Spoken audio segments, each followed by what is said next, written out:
We are live!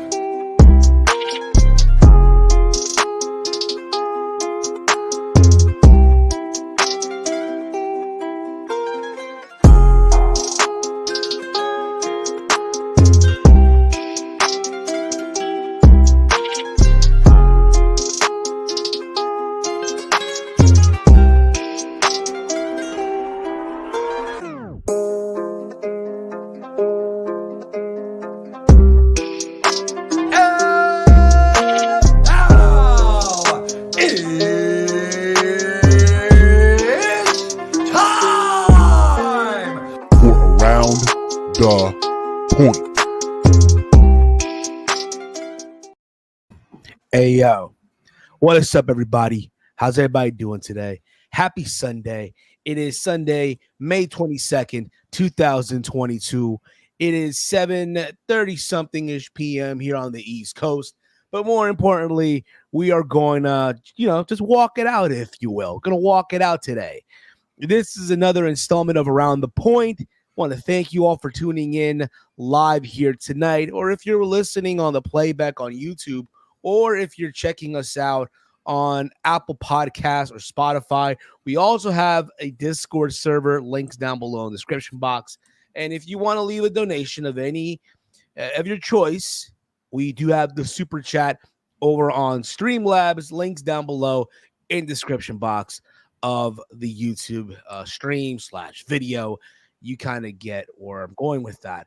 But nonetheless, guys, here we are. I did say on Twitter that the gang will be back in full force, but Mike will not be with us tonight. But we'll see.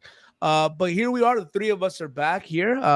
Walter, welcome back from vacation. You took a longer vacation than we expected, but you came back a new man. Look at you, bruh. Look at you. Your mic is muted, by the way, bro. I'm all tanned up. So yeah, I'm ready to go. Well, last week, the week before, we all took a week off. So I know. But then my vacation came out of nowhere the week after. But no, it was good. I enjoyed it. Don't really go on vacation as much. But yeah, the sun did kick my ass. So I see that. I see. We're gonna get more into that. Yep. We're gonna get more into that just in a second. Cause I'm really interested about how was your time in Punta Cana. They compare to mine and all that stuff. But of course, we're also joined here by the good brother all the way in beautiful California, Chase Oliver. Chase, what's going on, bro? So you got a new haircut. I see. Oh, yeah. Got to get a haircut for Vegas. Got to make sure it's as short as possible. Ain't gonna make it all. Not gonna get too burnt out there. Not I hear you, bro. I honestly had it been so when are you leaving? Friday morning. I would have done the cut on Thursday. That's just me to keep. No, because it has to grow in. Steve, my hair grows fast, bro. I don't think you realize this. Yeah, I know my hair better than you know my hair. So. No, that's fair. It's just that when I get a cut, when I'm going, like for me, for instance, this Friday, me and the cousins were gonna go watch the Bob's Burgers movie, right? So I was gonna get a haircut. Wait, you're gonna get a haircut for a movie? Well, also because I'm due. I'm due for a fucking haircut. Oh, I was gonna say, I was like, why the fuck for a movie? No one can see it. Two things. One, I'm due for a cut, and two, hey, I'm going to a movie, so fuck it. You know what I mean? Yeah, because by the time this grows, this will be like a 3, and then this will be a 1, so it's not too bad of a fade, but it won't be too hot. Because if I would have gone in 2 and 0, my sides would have been burnt from the Vegas sun, and I didn't want to get burnt from the thing. That's why I didn't do it. So at least it grows in. I still have some protection, but it's not too high. It won't sweat. So, Frantic World in the chat. What's up, guys? And chat. What is going on, Frantic World? What is going on? But Walter, man, you were away in Punta Cana, Dominican Republic. I was there in January. And I ain't gonna lie, I was there for 4 days, and I wish it was longer. I really wish it was longer. But I will say this: I don't know about you, but by the time I came back home, I was, by the way, your mics keep muting, by the way. I was fed up with El Presidente and rum. Are you the same way right now, bro? Are you the same way? A little bit, yeah. That's the only drinks they really had. I didn't really have the beer, believe it or not. I didn't really like it. You didn't have it? I had it a little bit, but not my cup of tea. I prefer the rum instead. So You're heavy. All right, you're heavy with the LQ. Okay, yeah, I the feel rum was probably my go-to. Their rum's good, but yeah, you like having the same old drink over and over is a little annoying. And I was there for 7 days, so maybe that's why I was a little more tanner. But yeah, I did as much as I could over there, and the uh, the weird part about it is that um, I did get COVID right before the vacation. never. Yes, So are we like talking? Are we're we talking talking a day before, or 2 days before, a week before? like 3 days before. Mm. And you flew out to fucking Dominican They were Republic. not. I wasn't gonna pay no flight change, so I'm like, I'm gonna go. And but I wasn't. I didn't feel sick. I didn't feel completely sick though. But when I went to the flight, like I had a little cough, but I had my fever kicked in the day before. I'm like, fuck, I gotta pack. Nah, And dude. I but I felt good most of the week, and apparently the Dominican COVID test came back negative. But you know how they are. That's yeah, probably not a real test. yeah. That's Listen, not a real. what? You're positive? Yeah, you're gonna stay in a room, but we're not gonna. You're gonna stay in the cheapest room possible. We're not gonna. The room Right. you had, yeah, no, it's not happening, buddy. Yeah, a lot of those tests are very, very shangada, if you will. I remember because I'm gonna hold you. When I went to get my test back over there on the way to come back over Yeah. here, I had like a runny nose, right? And it's crazy because I'm testing, but and it's funny because they test me, my mom, and grandma, right? We're all getting tested. My mom got a result.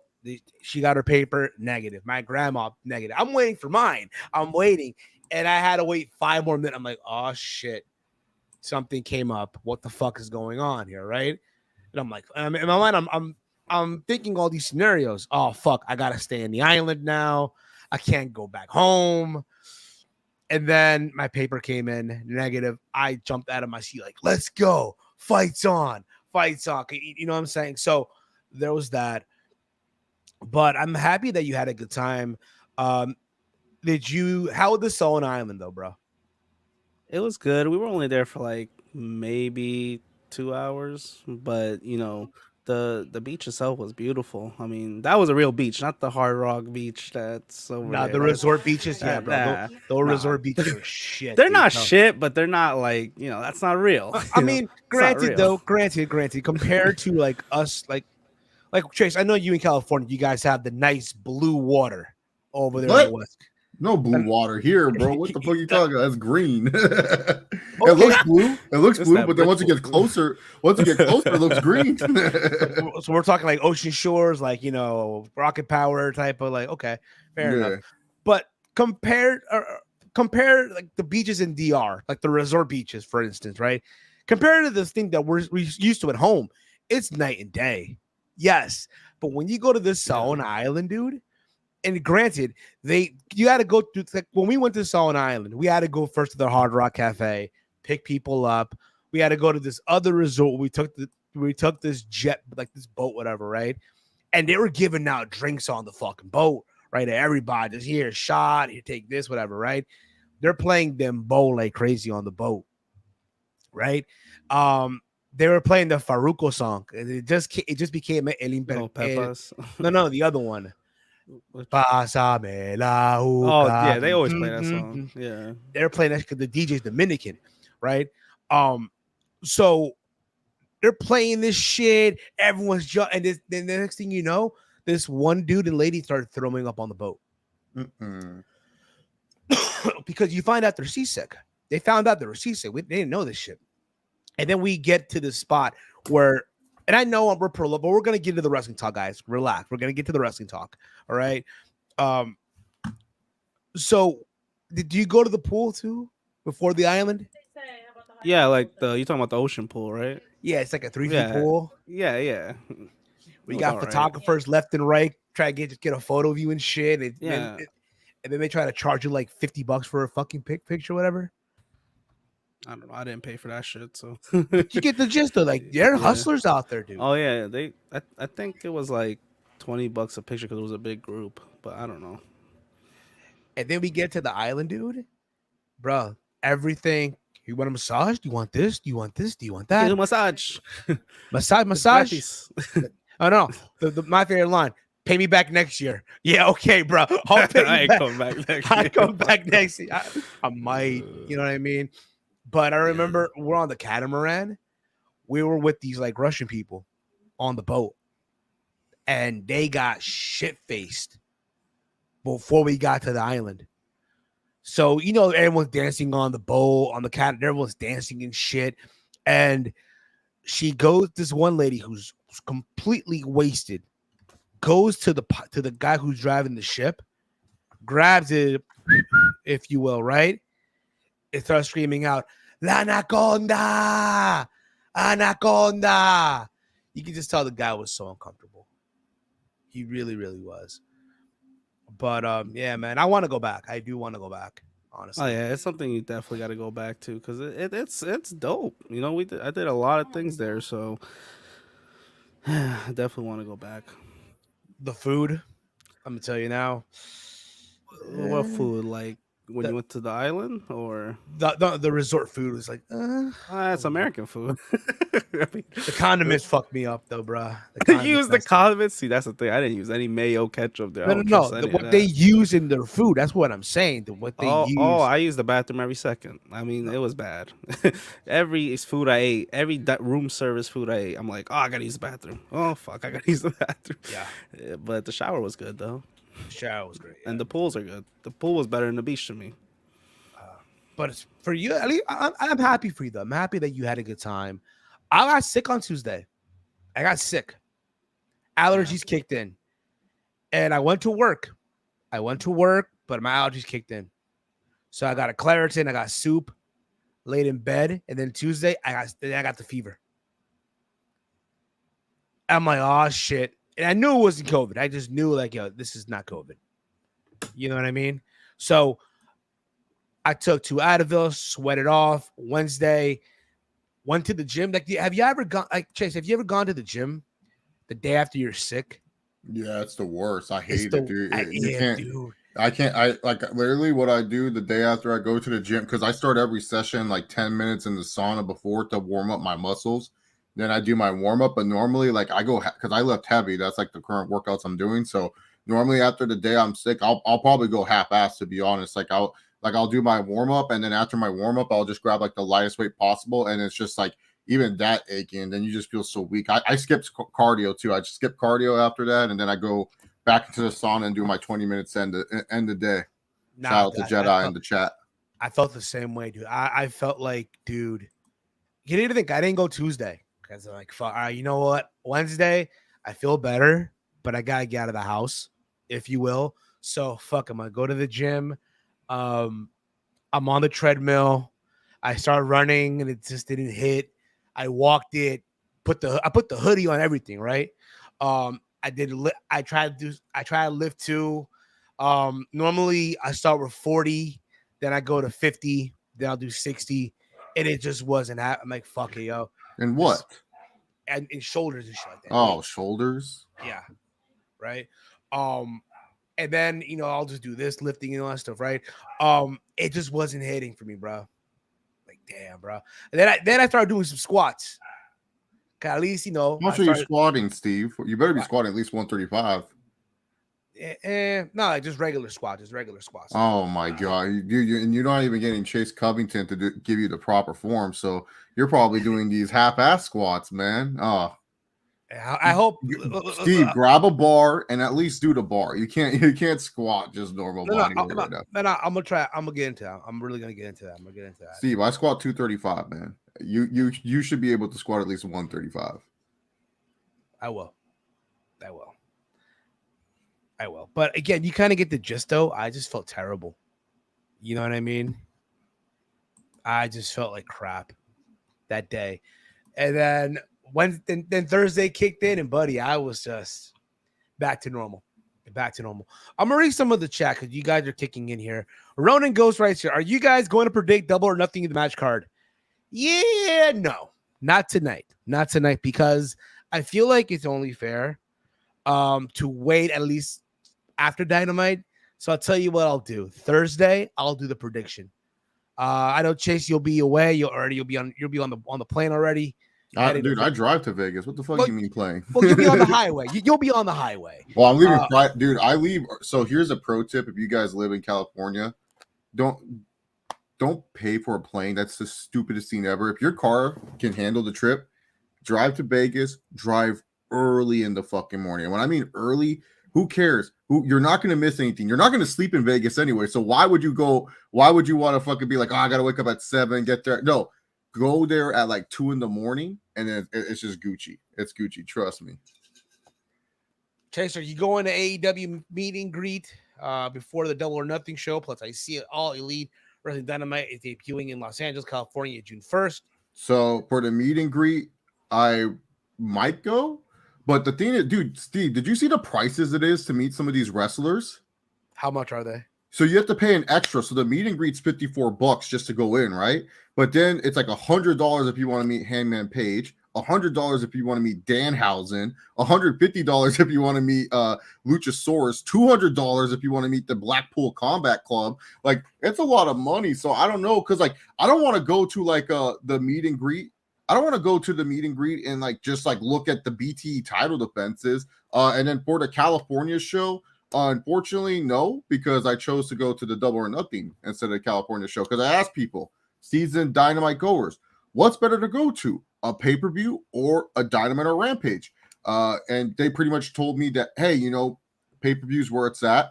Keep in mind also too, it's Pacific Standard Time I'm on PST. So whatever time zone you are, maybe go 3 hours behind.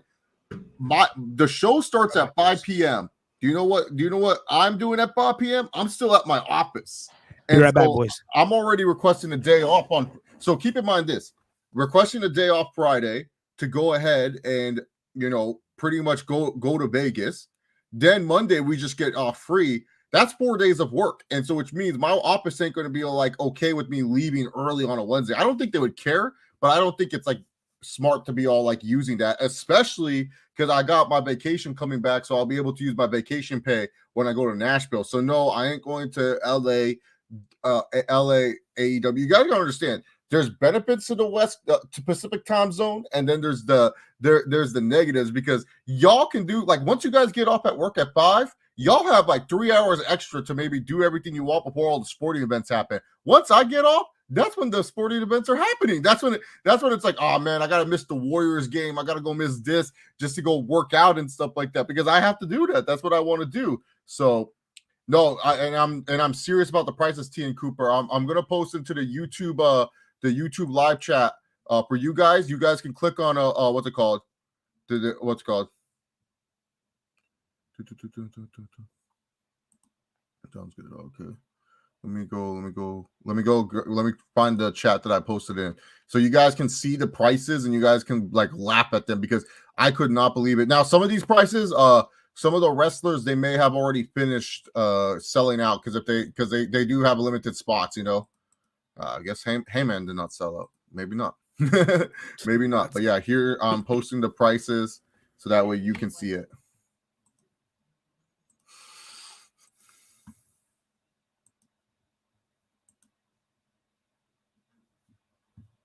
Perfect. All right. Yeah, so you guys can see the prices. I posted in the chat so you guys can all see the prices, and you'll laugh at some of these prices. You'll be like, what the heck? This person is this much. And keep in mind, this gets added on to your ticket. So you're not so a lot of people don't understand this. It's not like, oh well, $100. No, you have to pay $50 just to get into the thing and $100 just to get in. Like it's not like a meet and greet, like an access where you can just ask wrestlers, hey, can you sign this? Can you sign this? Can you sign this? And stuff like that. So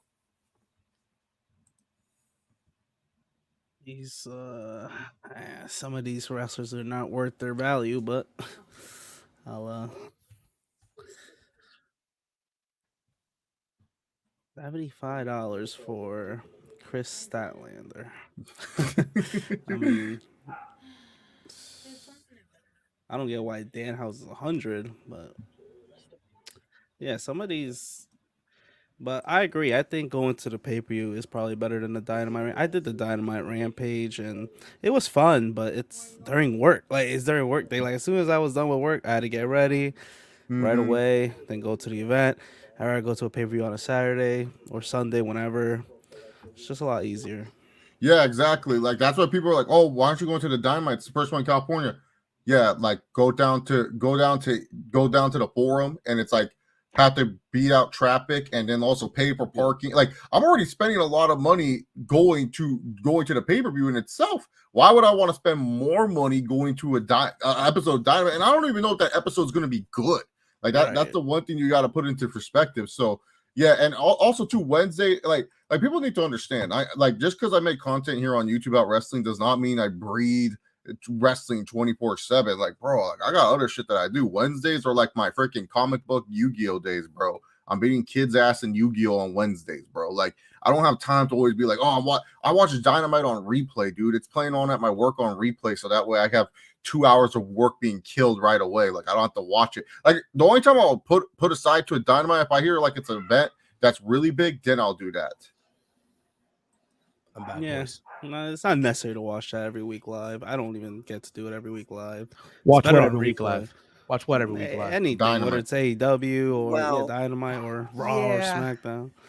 Could be Dark Elevation, No, Dark. no, I'm not watching that. No, I ain't watching that shit either. I ain't watching any of that, man. no. Who knows, Chase? Maybe you show up and there's tapings for Dark Elevation, tapings for dude, Rampage is happening at 2:30 p.m. PST in Vegas, and I'm like, bro, what the fuck? Like, I'm looking at, I want to see how much the tickets are. I might go to that just for the shits and giggles, but I don't know what's going on this Friday on Rampage. What's going on? I have no clue, dude. They're airing Rampage live at 5:30. No, 2:30 my time in Vegas. Yeah, because they're in Vegas. I think at the MGM Grand, right? At the MGM Grand, Michelob Ultra Arena at Mandalay Bay. Oh, they're probably the Mandalay Bay Arena, the old Mandalay Bay. Yeah. Oh my god, dude! Tickets are I might go. Tickets are $15. It's not worth shit. Why Jurassic Express 150? Good question. Yeah, that's a good question. I don't know. I don't fucking dude. Why would anyone pay? Dude, I can literally go to the show for $15. That's sick. I guess nothing's going on. I agree with this comment right here. I agree with it. The worst thing about Dynamite, fall in the middle of the week. We're saying they have no choice though, or they could do Thursday or I don't know. Yeah, that's why I said like the New York show was the only exception since it was the first time they came to the Tri-State. But imagine doing that consistently. I wouldn't go. Not every show. No, I wouldn't either. Yeah, that's why I felt like a pay-per-view made more sense. And plus, it's like getting out of town. Like it's like if I'm going to spend money to go out of town, I would rather do it going to Vegas than anything else. Man, I might actually go to Rampage, man. You should go to Dynamite, yo. Get the full experience. Dynamite's in Vegas too. Go drunk out of your mind. Go drunk out of your mind. Also, they're just going to be in Vegas like half of the week. Yeah. They have to be, yeah. Anyway, let's get into, I guess, the big news of the week. Because you think about it, it's been a slow news week, right? It's been a slow news. Nothing really big happened, right? Yeah, okay. A lot has happened this week. Let's get into it. Let's get right into the. I know people are wondering, right? This week, Sasha Banks, Naomi. Some people will still consider them the WWE Women's Tag Team Champions. Some people will say what they did was brave. Some people will tell you what they did was stupid. It's depending what you think. Well, in case you've been living under a rock for the last 6 days, in case you missed it, Sasha Banks and Naomi walked out during Monday Night Raw. They walked out. They were supposed to be part of the 6-pack challenge to determine the new number one contender to see who would face Bianca Belair at Hell in a Cell. And the original match was going to be, like we mentioned, Sasha Banks, Naomi, Becky Lynch, Doudrop, Nikki ASH, and Asuka. And we find out middle of the show that it got changed to a one-on-one match between Becky Lynch and Asuka, which when you think about it, if you're going to do a swap or a change, it kind of makes sense, right? They're like, I guess, the number 1 and 2 in that division, or 2 and 3 for that matter, right? But word got out per Mike Johnson that they walked out, they left during the air. There were rumblings that they went into Johnny Ace's office, dropped the belts on his desk, and left because of creative. Now, there's been a lot of things that were said this week. There were reports saying that Naomi was going to win by pinning Sasha Banks. And then it got changed that, Naomi was going to win, but not pinning Sasha Banks. There were talks that what they wanted was for both champions, right? In this case, right? Both tag team champions in this case, right? Sasha Banks and Naomi leading into, the next couple pay-per-views to go one-on-one with the likes of Ronda Rousey. You would have had Sasha Banks and Ronda Rousey and Naomi versus Bianca going at it for those titles, not win those titles. And then the next time the tag title will be defended will be at Money in the Bank. There's a lot of people on social media that are going to tell you, their side of the story, their point of view of it. And here's the thing about it, right? There's no right or wrong in this. There isn't. You can be on the side of Sasha Banks and Naomi, right? And that's totally fine, right? Or you can be on the other side of the coin. You want to play the corporate route and say, what they did was wrong, right? It's their job. And you're right. And there's no wrong with that either. Because the reality is, yes, also, let's just get this out of the way too. The WWE issued a statement, right? Which did not paint that being Sasha and Naomi in the best way possible. I know on SmackDown on Friday, before Jimmy and Jey Uso won the fucking all the tag titles and shit, right before the match even began, right when the Usos right before the Usos came out, right? You had Michael Cole say that, that Sasha Banks and Naomi, I feel like I'm about to say Bianca, but I don't know why, right? They let us down. They're so unprofessional. I know Corey Graves said the same thing on Monday, right? And it's just one of those situations where, it does not paint WWE well to do that either, because we know Vince is throwing that line to these people. We know that. So where we're at right now, this is where we're at because of all this, right? WWE has removed Sasha and Naomi from the intro of WWE. They have removed all of their merchandise off WWE Shop. Not only that, but they are now officially suspended indefinitely. And the cherry on top of the cake, the tag titles are now vacant. So Vacant has once again won another championship. Man, that guy's the greatest of all time. In this legendary Hall of Fame career, transcending not just into the pro wrestling world. Also, let's not forget Vacant Chase Walter is the current UFC lightweight champion of the world. Oh, yeah, he is. He is. The reigning. The weight. Yeah, at least he will make weight. That man will make weight. He did make weight. He beat the scale. Yeah, he did. He beat the scale. He'll probably beat Khabib, right? But the point is, though, this is where we're at right now with all of this. Technically, he did beat Khabib. Khabib was so afraid to fight him, he just gave him the belt. He said, "No, I don't want." He's like, "I don't want to fight you. There's no reason to fight. You're too scary. You're too challenger. You being challenged. You challenge. I no fight." No fight. I no fight. I forget about it. I just want pound for pound respect. But this is where we're at right now, bruh. This is where the fuck we're at right now. They are no longer champions. WWE, in the eyes of a lot of people, are trying to put this narrative out there. But this is where we're at, man. I know there'll be more, but I want to get, Walter, your thoughts on this first, because I know there's more into this as well, which we'll get into.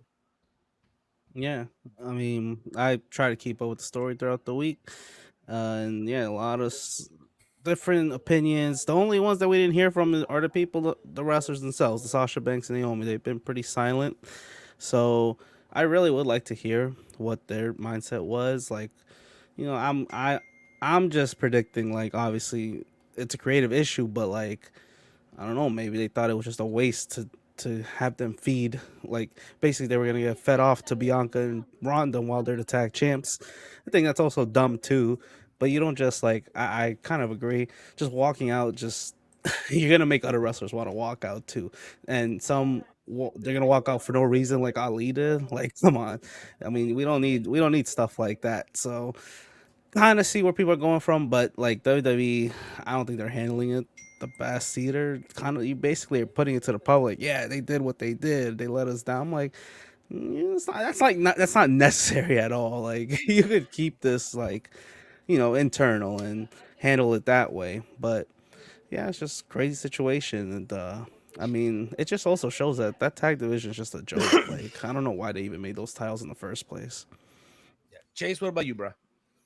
For me personally, I understood why they walked out. I feel like they made what their decision is. What's it called? They made the right decision, in my personal opinion. But I also think there's more to the story. There's more to the story. I don't think that it's just an issue with just creative. I think there is an issue with the talent. And I think there's one talent that I feel like is probably on a smear campaign in herself. This is my hot take. And I won't be surprised if this comes out to be true. I think Becky Lynch is behind most of this. I really do. I really think Becky Lynch is behind most of this. If you notice that Becky Lynch and Sasha Banks, their track record hasn't been the most cleanest. Becky Lynch, when she returned at SummerSlam, who was Bianca supposed to face at SummerSlam? Oh, yeah, Sasha Banks. Sasha Banks no-showed that event, decided not to be there.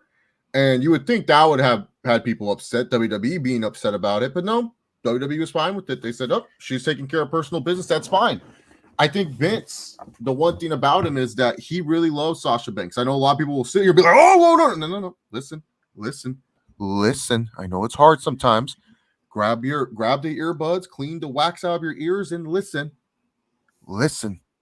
Vince loves Sasha Banks. Vince knows how to motivate Sasha Banks. Vince knows how to get her to get the best out of her. That's what Vince does. That's what Vince is to Sasha Banks.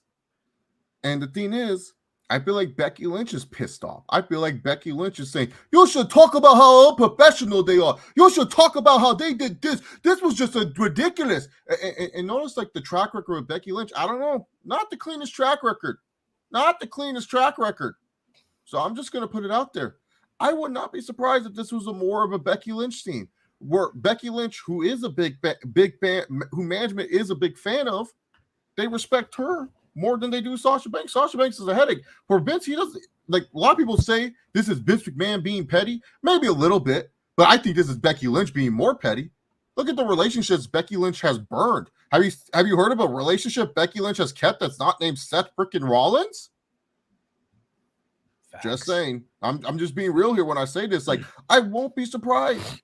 And it's crazy because, yes, it comes from upper management, but guess what? Becky's close to upper management. Becky can push for things upper management. Like, this is something that another female would do to another female. I'm just saying, man. This is some high school level BS if I've ever seen it. So why do you keep me on the main screen? Why can't I see you guys' reactions, Steve? I need to see y'all's reactions and shit. It's just like me, like, looking at myself. I do this all the time. I don't need to look at myself. But yeah, no, that's why I'm saying this is my take. Look, I'm going to support Sasha and Naomi. Good for them. But at the same time, I'm just saying I wouldn't be surprised if there's some Becky Lynch shenanigans. I wouldn't be surprised. I'll be like if that happens where it comes out, Becky Lynch and Sasha Banks were feuding, I'm just going to do the shrug in that MJ documentary. I'm going to be like that guy in the gift going, I told y'all. Like, this is some high school girl bullshit. Like, you should put out a press statement. Tell the commentary team how they fucking walked out. Let them know. Let them know what they did. Tell them on SmackDown too. Let them know how they let the fans down. Vince saying let the fans out. Vince doesn't give a fuck about the fans. Why the fuck would he say tell Michael and tell them that they let the fans down, damn it. No, man. He got their money already. He's got their money.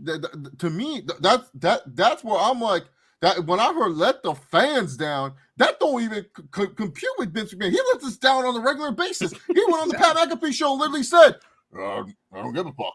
He doesn't care what we think. I don't give a fuck about That's the thing. That's the thing that a lot of people don't understand. That's why I'm saying this sounds like a Becky Lynch thing where Becky was upset. Something was said that, like, Sasha, I really think was fine. But then all of a sudden, Becky and during that 6-man, there had to have been something said during that 6-man that Becky Lynch did that pissed off Sasha. And then in turn, Becky Lynch was like, oh, you want to play that game? You want to just leave? You want to walk out? Like, I feel like there's something going on with Becky Lynch. And if I'm wrong, I'm wrong. But to me personally, when it comes to Vince McMahon, maybe this is also his idea of like, oh, I know how to get Sasha back into WWE. I know Sasha Banks just as better as anyone else in this world. This is how I'm going to goad her by tarnishing her name. You know what I'm saying? Like, maybe that's what Vince knows. But to me, this screams some high school girl bullshit. Like, this does not scream Vince McMahon. And a lot of people say, oh, Vince. Like, here's the thing. When has Vince cared about us as the fans? That's all I'm trying to say. When has Vince cared about us as the fans? He's never cared about us. So why would he tell Michael Cole to say, like, this is something I would have Becky Lynch write out and say, this is what you need to tell them. So I wouldn't be surprised if Rebecca Colby Lopez is a part of behind this scene situation. That's my hot take. And I'm not surprised, motherfuckers. Yeah, man, I'm not. So, but yeah, no, that's what I'm just trying to say. There you go. There's also another thing to this. There's also another whole crazy part about this as well. Their deals are about to be up. Their deals are about to be up in a couple of months. So let's factor that into. I will be surprised. I will be shocked. Let me take it back. Let me take it back. I'll be shocked if Sasha resigns a new deal in WWE. Because I got news for all of you. It's not happening. I got news for all of you also. There's a lot of you that I've seen that said, oh, AEW is the place for her to go. I've seen this shit all week. AEW will treat it. And you know what? I do believe Sasha loves wrestling still. Of course she does. Right? I was yesterday in the chat on the True Heel Heat episode from yesterday. And I wrote out, if let's just say, for instance, if Sasha were to go on the independent run, right? It's matches I want to see. But let's just be realistic about this right now. If Sasha Banks wants to make the bag in wrestling, it's going to, that's not WWE. It's going to be in AEW. No, she's not going to go to Impact Wrestling. Impact Wrestling is going to pay her in cryptocurrency? Oh, remember, man, probably food stamps. Probably pay her food stamps? I don't know. But whatever Josh Alexander's getting, they'll freeze his contract to give Sasha. They'll give her the company. Listen, they got to let go of the entire. They have to let go of Violent by Design. They had to let go of the Briscoe just to give 1 month payment for Sasha Banks, just a 1 month payment, if you will, right? But the point of the matter is, if Sasha's unhappy right now in WWE, what makes you think she's going to be happy in AEW? Oh yeah, like the women's division, Jarrett. Like, look, we can say what we want about WWE, but when it comes to AEW, like I've seen posts. Well, it's so nice that the women are getting 3 matches on the pay-per-view. Man, just because they're getting 3 matches, those matches do not have do not have any substance to them. Like the women's title match is the only thing that looks properly cooked. Everything else, like Anna Jay versus Jay Cargill. Oh my God! Did you put this in the microwave? What is this? You know what I'm saying? I don't even know what the third women's match is. Is that the Ty Conti thing? Like, Chase, that's you're gonna be drunk as fuck for that match, bro. Oh, dude, no. But I'm just saying like that's what I'm saying when people say, oh, well, at least they're putting it like. Who cares if they're just at least trying? Like, you know what I'm saying? Like, there has to be some stories to these matches for me to care. And if I'm Sasha Banks, if I'm having issues with WWE, and keep in mind, Sasha Banks only knows the WWE system. I think a lot of people do not put those two correlations together. she's gonna go to AEW. She's gonna be like, the fuck is this backstage? She's never like a lot of people forget. Yes, she did do some time on the independents, but most of her adult traveling life has been inside a WWE system. So she and so now you go to AEW, you're expecting, okay, this is the same thing, and then you go there, it's the Wild Wild West. You're like, what the heck's going on here and stuff like that. Like Jeff Hardy even talked about it. It took time for him to acclimate with what was going on backstage in AEW because there was no producer, promoter, and like producer to talk to, writer to talk to. Matt Hardy was like, no, bro, you just do whatever. And it's like, even TNA had structure, which was even weird to think about that. Jeff Hardy had to adapt to AEW. So that's why I'm trying to tell you guys. Sasha ain't going to go there and be all like, well, what the heck? What is this? Like, she's going to be like, when you're in that system, especially for a long time, it's hard to get out of that system. And especially now in this landscape of professional wrestling. But also, too, you got to look at it from a financial standpoint. Tony Khan is already, he's trying to bargain for his youngest star to stay in his company. Let's not act like that news is old news just because the wrestling news cycle moves fast. Now imagine if Sasha Banks came to the AEW and then she gets paid. Oh, if you're MJF, you're like, that's it. I'm done. I don't know what I need to do. You said, no, I ain't negotiating with anyone. And then you bring in Sasha Banks. Yeah, hell, even if he brought in Naomi, that'd be like, the hell are you doing? So, like, I would be upset, that to me personally. But I think with Sasha Banks, a lot of people will bring up the Star Wars thing. Hey, look, Daisy Ridley, she was in Star Wars. What the hell did Daisy Ridley done since? I'm just saying. So don't just do the whole, oh, she was in a Star Wars show, she'll be fine. She just needs to find that one role. It don't matter what the role is, a role where she stands out and people are going to say, wow, I want to see this girl on the screen. That's what happened with John Cena. John Cena was like, just like when he was first in Hollywood, he was mostly in these smaller roles, like Stepfathers 2, Stepdad, whatever that Stepdad's movie was called, Stepdad 2. And then he was in that one movie where the women were throwing a house party and he was a drug dealer. He was in a small role, but the producers of Cock Blockers saw him in those limited roles and said, hey, come be in our movie Cock Blockers. And that's when Cena started to get his jump and started to get his scene. Same with The Rock. And that's the thing with Sasha Banks. Just take these small roles. Like, you know what I'm saying? So this is the era of criticism in wrestling. Everybody knows everything. What does that mean? I have no clue. Ronan Ghost. Friday Ghost. Sasha Banks could go to Stardom. Yeah, to get her, her wrestling, fix, if you will, if she wants to. At least Naomi could be a designated driver for the Usos. Here's the thing about that, real quick. Naomi. I feel Naomi will come back. That's the vibe I get. I don't, and a lot of people are saying that she's been manipulated. I feel like I think that's a terrible thing to say. Like that. That's just a grown ass woman. That makes what's it called? That makes what's it called? That makes what's that? That's what makes what was I gonna say? That makes Sasha Banks look bad. But I don't think but she made her choice. She decided to walk out with Sasha Banks. I don't want to hear she's been manipulated or anything like that, or coerced to do this. No, she just said, you know what? She's my tag partner. I gotta treat her like a tag partner in real life. Shout out to Romeo in the chat here. Seeing a big debate on Twitter that Sasha Stardom is underrated and Ronda is overrated. Have y'all touched on that yet? Not yet. But what is that criticism? I'm trying to figure out what Ronan Ghost meant by this criticism. Everybody knows everything, because that's the thing. Not everyone knows everything. Like, is he talking about us? Is he talking about the wrestlers? That's the thing. I don't understand what Ronan Ghost is trying to say. He just messaged it. That's what I want to know. I don't know. Maybe he'll explain. We would love an explanation if you can. But I think people need to also understand. Sasha Banks is above all this wrestling shit now. Does she need to wrestle? Does she still need to wrestle? No. She can make a good bag wrestling, but she doesn't need to rely on it like most talents. Exactly. She's now at a place. I know there was a clip on the Broken Skull session where it's like, now she's eating steak and vegetables like Vince McMahon. She still doesn't gain weight. That's crazy. Hey, steak's good protein right there. But the one thing is this: I was talking about it with one of my friends. So somebody replied, "What amazes me is how much the average fan knows about exact details of what happens backstage in every promotion." Well, I'm just saying, man, like you don't know. Like WWE system is very structured from what we understand.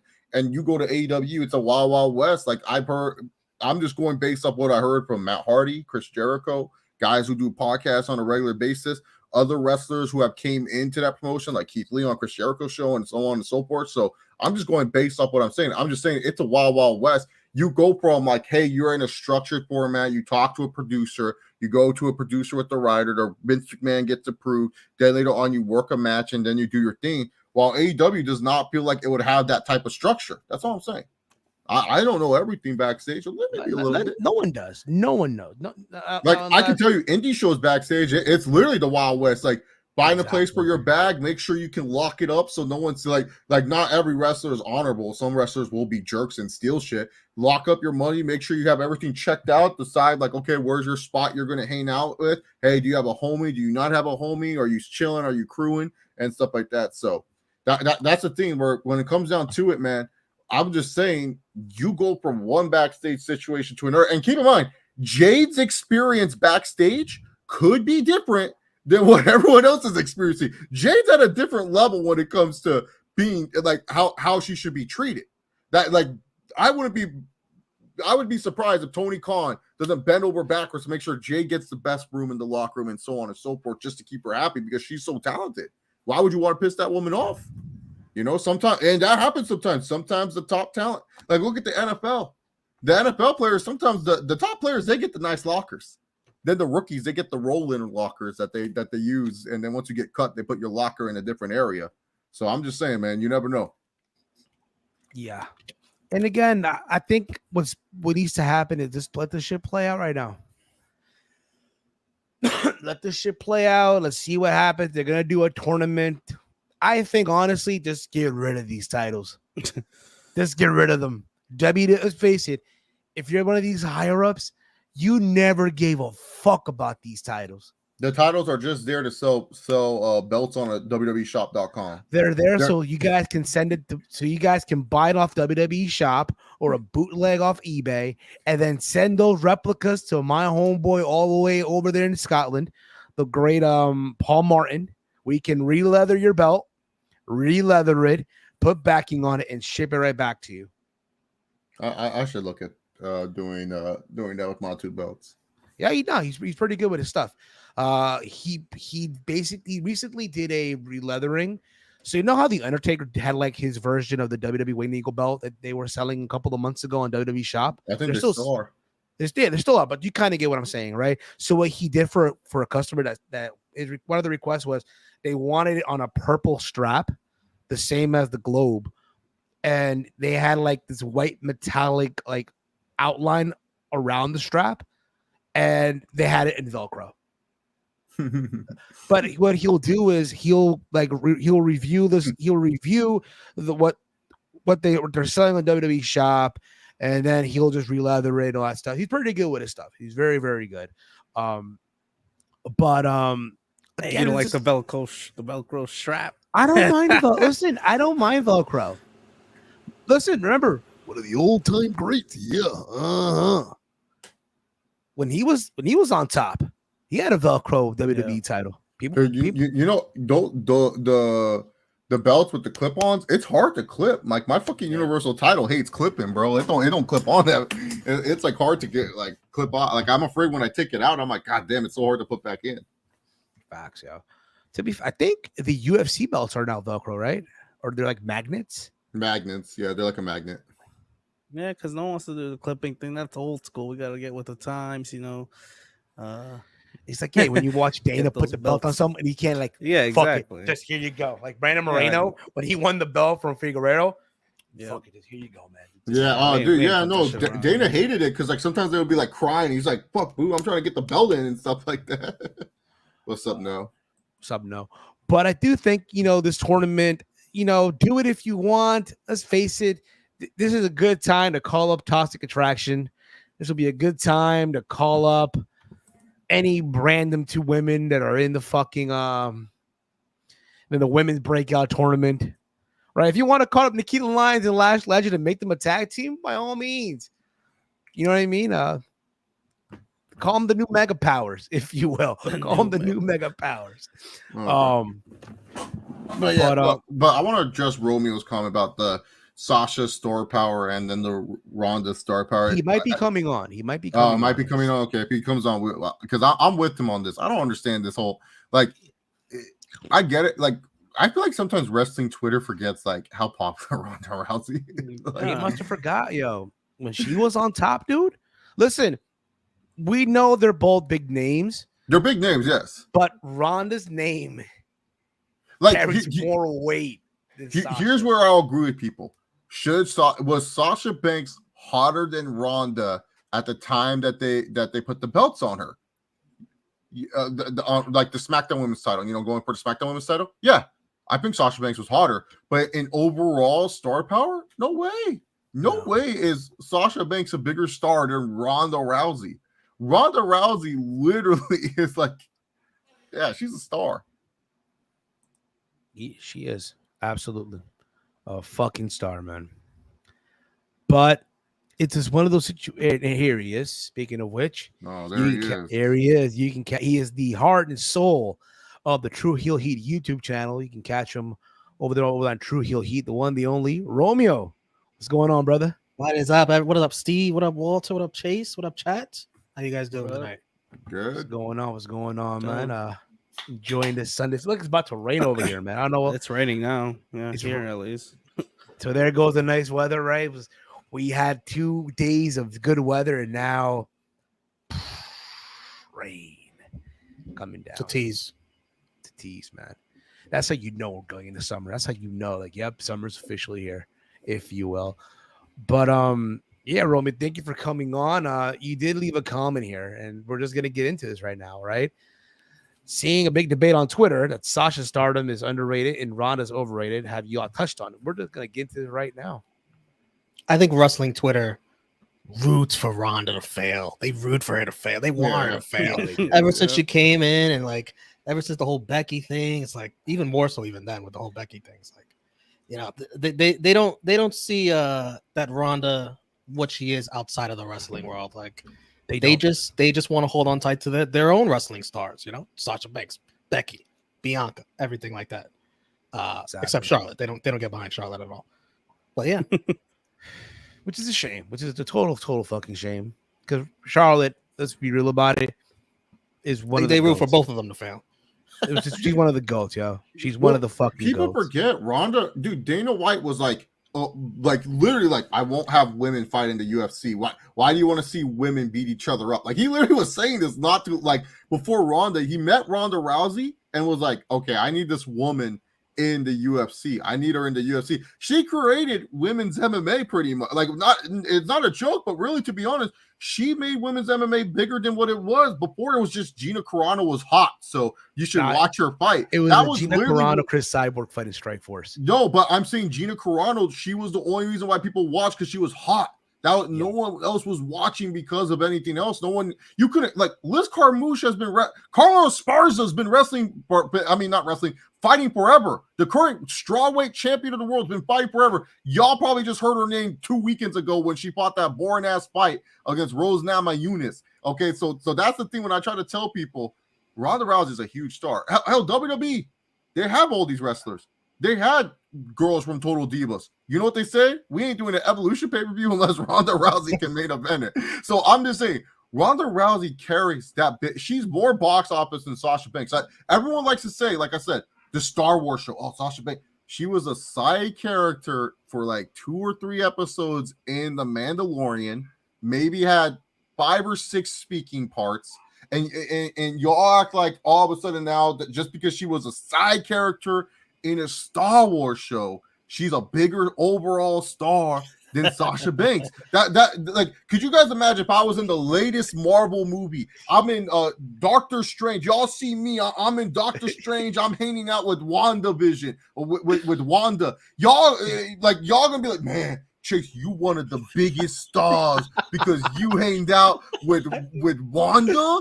No, like I'm You're literally just a you small. were chilling like, with Peter Parker and freaking yeah, Mary dude, Jane like, and donut like, shop. like, yo, did y'all see me give a fist bump to Peter Parker and Spider-Man? Like, you know what I'm saying? Like that's the thing when some people don't understand, and people bring up the Star Wars thing, and I'll say this: Daisy Ridley, what has she done since being the main face of Star Wars? John Moraga, what has he done since being the second face of Star Wars? Like the thing is this: Star Wars is a property that doesn't really like launch up your whole career. You know what I'm saying? Like that's what I try to tell people. Just, like I love Sasha. Like I said, that's why I'm like when people bring up the Star Wars scene, I go, look, she needs one other role.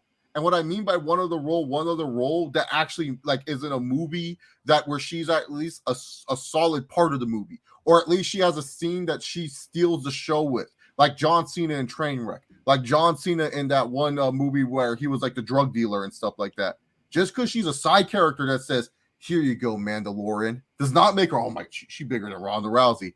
Ronda Rousey, who main evented a bunch of UFC pay-per-views. Ronda Rousey, who sold out a stadium in Australia and stuff like that.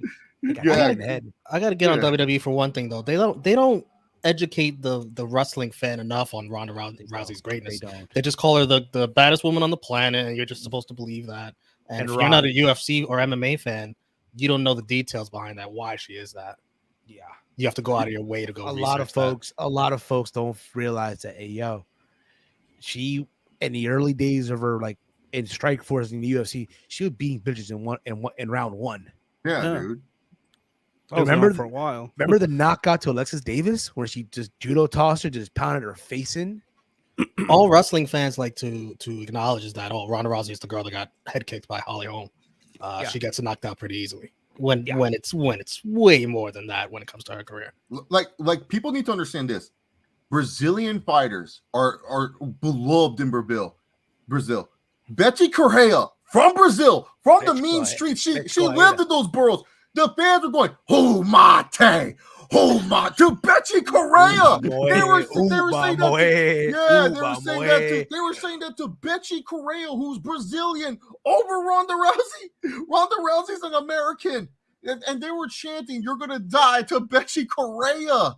That's why I try to tell people. It's like Ronda Rousey. She was a huge star for mixed martial arts. Like her time frame is like so underrated. Like from 2013 to 2015, she had 1, 2, 3, 4, 5, 6, 7 fights.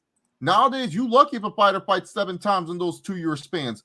That's what I'm saying. That's why I try to tell people, man. Like I get so annoyed when people like try to like look, and I think Sasha's talented. I'm not saying Sasha Banks can't be a movie star, can't make it to Hollywood. I'm not saying that, but y'all sample size of what is a star just because she was on a bitch show on Star Wars on Disney Plus does not convey to Ronda Rousey selling out arenas, literally saving. Like Ronda Rousey beat up a bitch. And then Dana White at that press conference rolls up a fucking poster saying, "Oh yeah, Ronda Rousey's fighting at the next pay-per-view." She's going right back. She's going right back to camp. She's going right back to camp. That was a last-minute card. I believe it was. She literally Dana White was like, "Okay, I really need someone to save this card. Ronda, go save this card." And that's what he did. He did a last-minute thing like, "I need this person for a pay-per-view." Like, are you trusting that in Sasha Banks? Like, is Sasha Banks such a star? I'm just saying, such a star, that if you put her in the main event Money in the Bank, you guarantee people are going to stay at the end of Money in the Bank after Cody Rhodes wins that briefcase and he does it for Dusty. You're going to put Sasha Banks over Roman Reigns? That's the thing when it comes to star power. I think people need to understand. Star Wars should not be your end all be all. If that's like literally what we're going based off of, god dang, man. Betty Correia, dude. Betty Correia. Remember that photo? Or people were saying, "Oh, she took a shit in the fucking." Yeah, she pooped her pants in the octagon against Ronda. Damn. You know what's crazy? If you guys remember the build up to the fight, everything was going great. They were respectful to one another, right? And then I guess Betty Correia made a comment about her father, and no. The whole that you're talking about the wrong fight, Steve. That was Alexis Davis. This one was because Betty beat up the 4 horsewomen. Betty literally beat up all the 4 horsewomen. That's the reason why she got the title shot. Okay. No, yeah. But because I remember somebody said something about her at the weigh-in, right? At the weigh-in, she was like, "Don't cry, don't cry. Oh, Don't yeah, cry. yeah. She said something like that, yeah. And then Ronda's like, don't cry, bitch, after she beat her in the first round and shit. I missed that era of Ronda. That's pretty badass of her. I missed that era of Ronda Rousey. No, but I just get so annoyed when people always use Star Wars for Sasha Banks, where it's like, dude, you know how many media Star Wars has? Like, they have 9 movies, they have Rogue One, they have Han Solo, they have all these cartoon shows. Like, anyone can be in Star Wars. I can literally tell you guys, did you guys not see me in Doctor Strange, man? I literally was all like, yo, what's up, Doctor Strange? I was selling the hot dogs on the I was this hot dog guy. You didn't see me? Like, you know what I'm saying? Like, that's why with star power, it's just like one of those things that, like, I think some people, like, yes, in wrestling aspects, I guess you could say Sasha Banks is a bigger star, but Ronda Rousey overall is like, that's why you build your brand around Ronda Rousey. Like, that's why I say wrestling Twitter. Like, I always remember Lana saying this, and I remember hearing about this. 20% of what you think goes on wrestling Twitter, that's it. It's just 20%. Like, when you go to the arenas, I've done shows where I have videos where I talk to people outside the arenas and stuff like that. I always remember this before SummerSlam. Some fan was trying to ask another fan, hey, do you watch AEW? And that fan goes, nah, I don't really check it out. I just watch WWE. Well, CM Punk came back. And that fan said, who? So I'm just telling you. I'm just telling you. Yeah, that's what I'm trying to tell you guys. You think that like wrestling Twitter is the end all be all, but when you actually go to events and you talk to these fans, and especially if the way you act in front of these fans, they'll look at you like, oh, dude, we just here with our families. We just here trying to watch the show. We ain't trying to we ain't trying to like talk like that. Like that's I can't for the life of me understand how Madcap Moss is over with the live crowds. I can't understand. Listen, man. But hopefully when he comes back, it's like the fans don't understand why Riddle's over. People are like, oh, this piece of shit needs to get fired from the company. It's like, yeah, but he's over. He's selling merchandise. Him and Randy are splitting the profits. You know what I mean? Like, come on now. Come on, people. Bro, take it easy. Some people are saying WWE needs to talk about gender. Mahal being on a Big Sky, LOL. Sky. Is that like a Disney show as well? So listen. All I know is I'm gonna be in the Bob's Burger movie. You're gonna see me eating a burger with Teddy on the booth. So I'm gonna be a bigger star than Ronda Rousey at the end of the movie. But wow. Yeah, you'll see. That's good. Big Sky is a TV show. There you go. Oh, it is on ABC. I think WWE doesn't want to pop in that because they don't want these wrestlers to get more acting jobs. Technically, it is a Disney show. It's on ABC. Let's be honest. They don't care about Jinder Mahal too, so they can't afford to lose another star to Hollywood right now. They can't afford it. Well, that's not Jinder Mahal at all. So that's right. No, we're talking about, but in the case of Sasha Banks.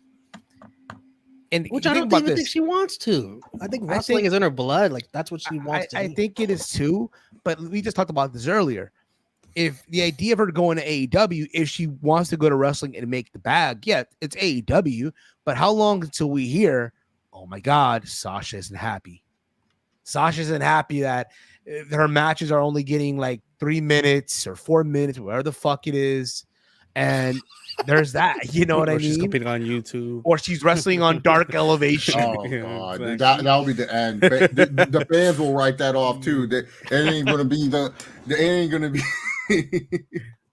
that'll be. I'll have to log off wrestling Twitter that day if I saw Mercedes Verandos on AEW Dark Elevation. And she's wrestling freaking Abaddon. She's wrestling Abaddon on Dark Elevation, yo. Dude, you know what's that? I could see that graphic now. It shows Mercedes Verando versus Abaddon and stuff like that. And the fans defending this, or I hate the take. Well, it's on YouTube. You can just search it up. Stop being lazy, bro. Dude, I ain't gonna watch something. There's a guy on Twitter, dude. There's a guy on Twitter, right? I can give the biggest, like, my criticism of it. Right, and for whatever, the guy just keeps on like, oh, but you're not understood. And I'll give you this example, okay? So you guys remember on Wednesday? I know we're going completely off topic here. Remember how last Wednesday it was Hangman Page versus the Japanese dude from DDT. Oh my God, you can't even say his name. Come on, God knows his name. Kekushita, fine. I'll just call him Konosuke. You could call him Konosuke. Konosuke. His last name's hard to pronounce. I'll say that because Kekushita. Whatever. Okay, Konosuke. Tek- Right? Take a shit. Take a shit. Take a shit. Take a shit. Oh god. Takashita. All right. Just say Konosuke. That's his first name. We'll call him Konosuke. Okay. Konosuke. Right. So we see the match and he's taking forever to beat this guy. He's taking taking forever to beat him. Mind you, he's the AEW World Champion going into the biggest match against the biggest name up to date on his run as champion, right? CM Punk is the biggest name he's going to wrestle, right? No, it's not. It was Kenny Omega. Whatever. Oh. Kenny sells out all the house shows. I know that. But the point is, though, your world champion should not be struggling against this guy leading up to a world title match. It took about 12 minutes, I think. At least 12. Felt like forever. I like the match. It was a good match. Yes, it was a good match. Don't get me wrong. And I'm not saying that Konosuke should have been mollywopped like Benavita did to David Lemieux last night. I'm not saying that either. You know David what I mean? Lemieux's old. When I heard that Benavidez was fighting David Lemieux, I was like, "What is this? DDP? What's he out here? Nobody else wants to fight him. Benavidez is the boogeyman. No one wants to fight him. You know what I'm saying? But the point is, though, I'm not saying get mollywopped by the world champion. No, it shouldn't be a 2-minute match. I'm not saying that. Yes, get your shit in, but fuck, it shouldn't be this long. You know? I agree. And this guy, but you don't understand. He is one of the best talents from DDT. This is what's good about AEW. They're letting their talent shine. And who knows, maybe he'll get signed. And I'm like, bro, you're not getting the fucking bigger picture here. No, you're just accustomed to seeing champions win fast. I'm like, bro, it's not even the point. Put him against Sammy Guevara if you want to showcase him. And for nothing, yes, against Jay Lethal, fine. Against Jay Lethal, yes, go have this long of a match. No problem. But when you're up there against the champ, and for Hangman Page, Chase, remember in 2019? Was it Fight for the Fallen? Right? It was him and Kip Sabian. That was like a 25-minute classic. I was like, oh my goodness. And this was at the time where Hangman was going to go up to face Jericho at All Out. I'm like, bro, why we're doing this to your fucking number one contender right now? Especially to a guy especially because Kip Sabian's a guy where I was like, dude, I don't know anything. Well, Chase, I'm not researching. Stop. Here's the thing. You AEW fans, stop telling me I need to freaking research to know about a wrestler. That's not my job. The job is for the company. Like when the UFC, when another fighter comes from another promotion, they will hype me up before the fight.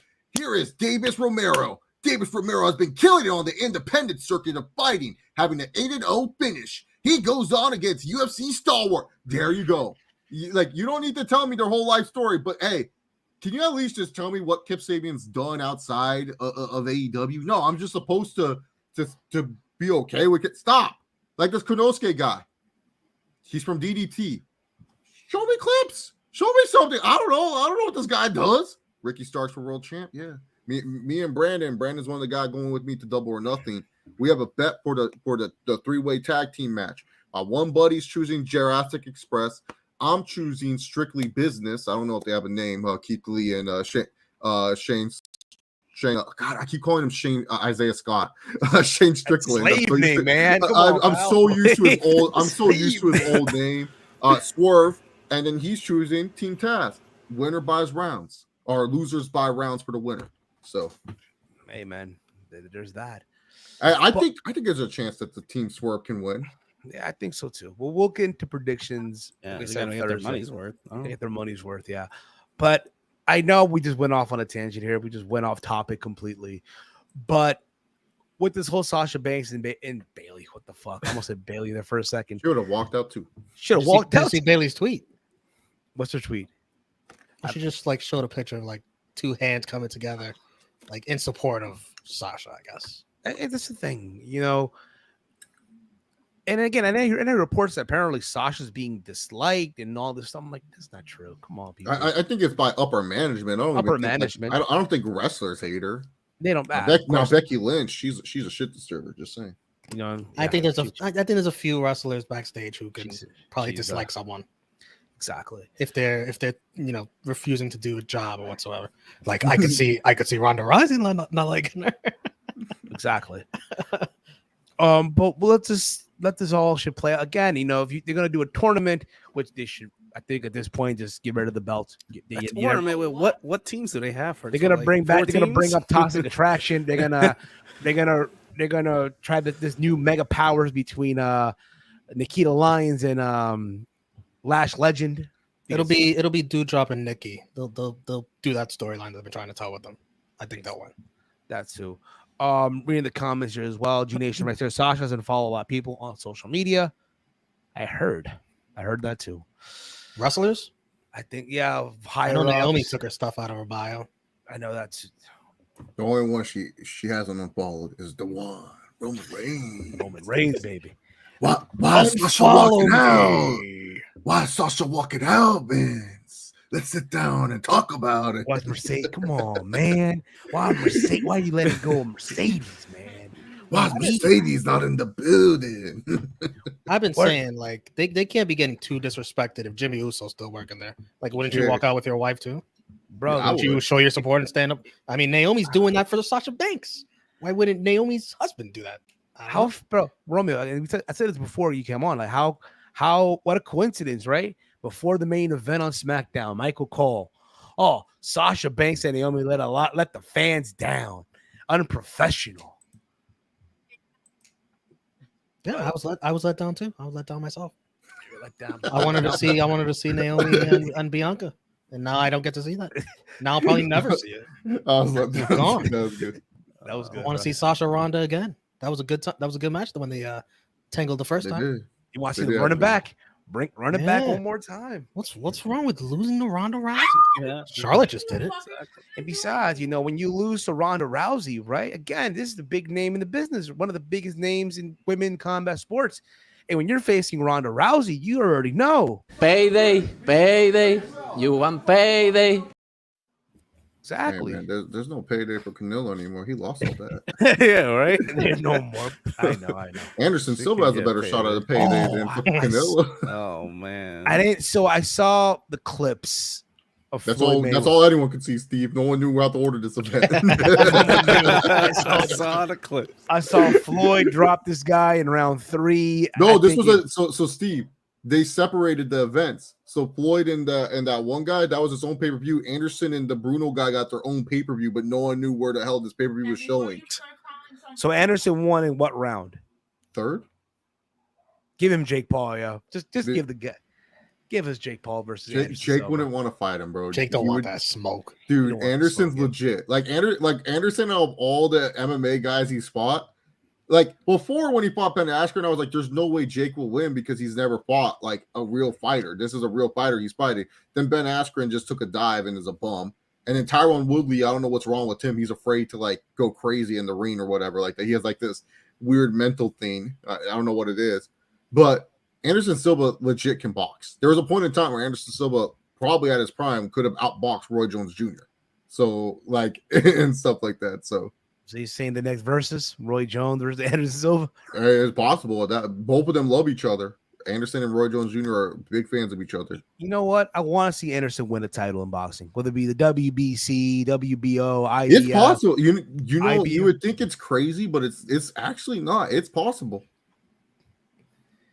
Is he coming out to "Ain't No Sunshine When the"? No, he's coming out to his kids' rap music. It's fucking terrible. Yikes! Anderson Silva's kid, you can't rap, bro. just give it up. I know a lot of folks who can't rap, but that's around the point. Anyway, let's move on from this because I feel like we can be on this for an hour. I feel like we can be on this shit for an hour on Sasha Banks. It felt like it's been an hour. It was an hour. It was an hour, I'm saying. You guys also went an hour also on this topic. Yeah. So everyone's going an hour. It happens. So again, it's a topic a lot of people care about.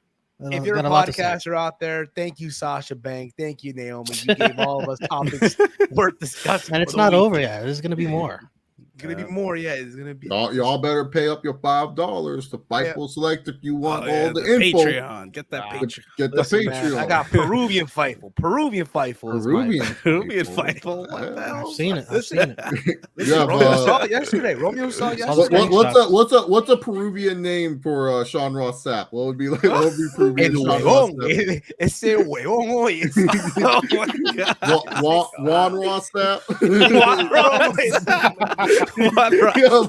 You have Juan Ross Sapp reporting for you, Steve. No, no. Juan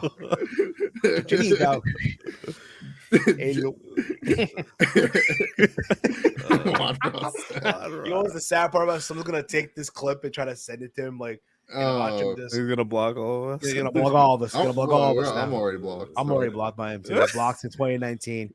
Slid in my DMs on Mother's Day. Oh wow. Yeah, on Mother's Day, believe it or not. That's a story to tell one day. It is a story to tell one day. But for that, Payday. You want payday? yeah, basically $5 if you want the story. $5.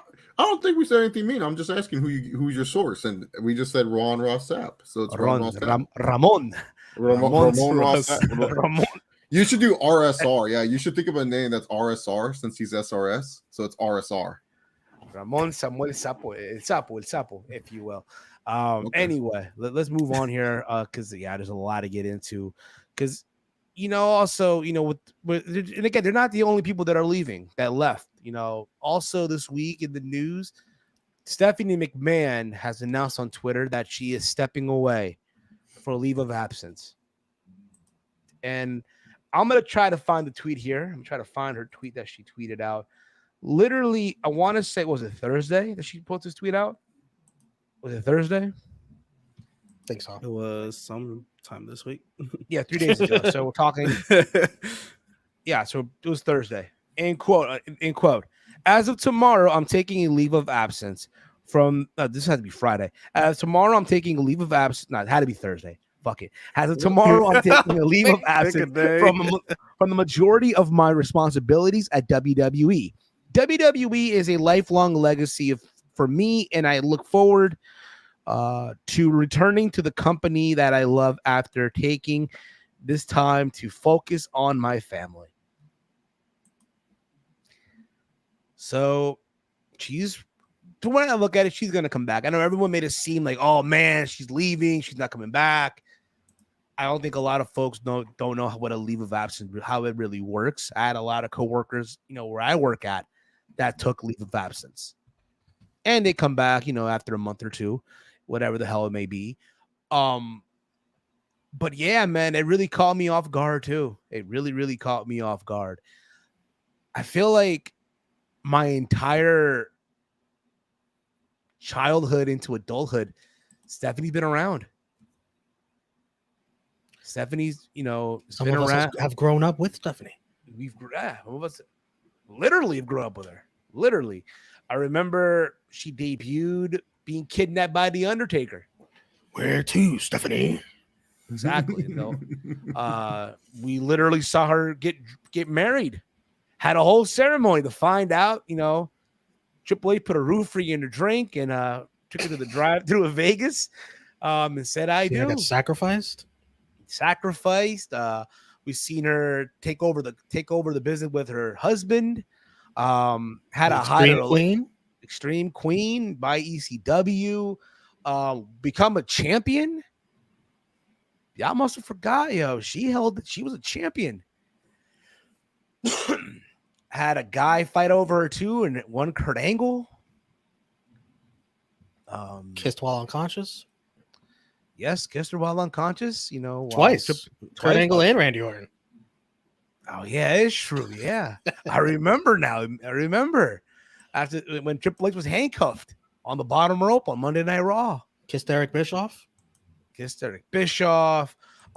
gonna kiss Rikishi and drag. Remember that? Rikishi and drag. GM, you name it. She's been around. And now she's leaving. And there's people now that are saying that, Nick Khan, man, that darn Nick Khan has struck again. I think he has. I think he had. Well, we said it on True Hill. SP3 was able to independently report and confirm that Good what for was him. told to all the WWE employees is that it was a health issue. They didn't say whether it was Stephanie, whether it was her family or her kids. Just that's the reason. Is there a confirmation that Triple H is back full time? Because Yes. Okay. So Not maybe not full time, but he's resumed some of his responsibilities. Okay, because I saw a report, but it was from a web. Look, there's only like 2 or 3 wrestling websites I trust when when these news come out. When I hear all these other reports, I'm like, yeah, let me see if those other wrestling websites will say something first. So I didn't hear anything from the usual website. Yeah, but it's I think Fightful in the Stephanie story said, yeah, Triple H has been working. So thank God it's nothing with Hunter. Hopefully it's nothing with Stephanie. Well, that guy from New York is throwing that Stephanie and Triple H are getting divorced. Now there's a guy that's got me blocked. Oh, he has all. I think he had me blocked for no reason. I literally he actually followed me at one point. Oh wow! At one point, I met the guy. I met the guy at a House of Glory show. We chatted up for a while. My condolences. Yeah, that guy's just that guy. Está loco. He's a disgrace to New York, folks. A disgrace. Little man. Little man. I don't see Triple H and Stephanie getting divorced. I don't want to believe that. Why would they do that? That makes no sense to me. I mean, it could happen, but like I don't see why Triple H would want to put him out of it. Like, because him and Stephanie have a good thing going. They have 3 daughters. They're doing their thing. So imagine the child support he had to pay if that happens. Oh man, that child support will be expensive. Shit, he can afford it though. He's got those WWE shares. Yeah, that's true. Yeah. But yeah, I think it's just a health issue that Stephanie does not have to disclose whatsoever. So we hope she gets better. I hope. Yeah, I think it's better. I hope, eventually she makes her return down the road, whenever that may be. Maybe a year, maybe less than a year. I will say I did like the Brandy memes that people were putting out there that they needed. That was funny. Chief brand officer. I was like, it just writes itself. It writes itself. It was like, man, she leaves and now Cody. NXT about to do they're gonna start doing tours, right? And soon they're gonna be having a show, I think on a Saturday, right? So at the conference call, instead of Triple H, we get Cody now and shit all of a sudden. No. I don't want Cody there. Nah. Just like old times. Just like Cody never left. Cody's just got one goal right now. You know what it is. After that happens, he'll probably be a little more loosey-goosey as far as what he has to accomplish that first before it gets taken away. I just want to accomplish this. I just want to accomplish winning for Dusty, and then will he only win one of the titles or both the titles? Well, listen, Walter, I don't know. It's my goal. I can't do a good impersonation. I know I can't, but I'm just visualizing what he would say. But mustering up tears, you're gonna do a Cody impersonation. Hold up. Put some hot sauce in it. Okay, so get some rocoto and shit like. But you kind of get where we're going with it. I think the guy from NY is talking out his ass. Not? He literally all his takes are that's his job. Like it's his job to always complain about something and look, things outlandish. JD from NY's gimmick is literally what Bruce Blitz was, except he was able to expand past John Cena. Bruce Blitz had to rely that John Cena was on weekly to weekly. JD from NY took it, and instead of just applying to John Cena, he applied it to everyone. The whole Roman Reigns had baked his cancer thing, that was to piss people off. That was to get you guys to go after him. The Alexa Bliss thing where he said Alexa Bliss just lays there and takes it. Like that's what she does in bed and stuff.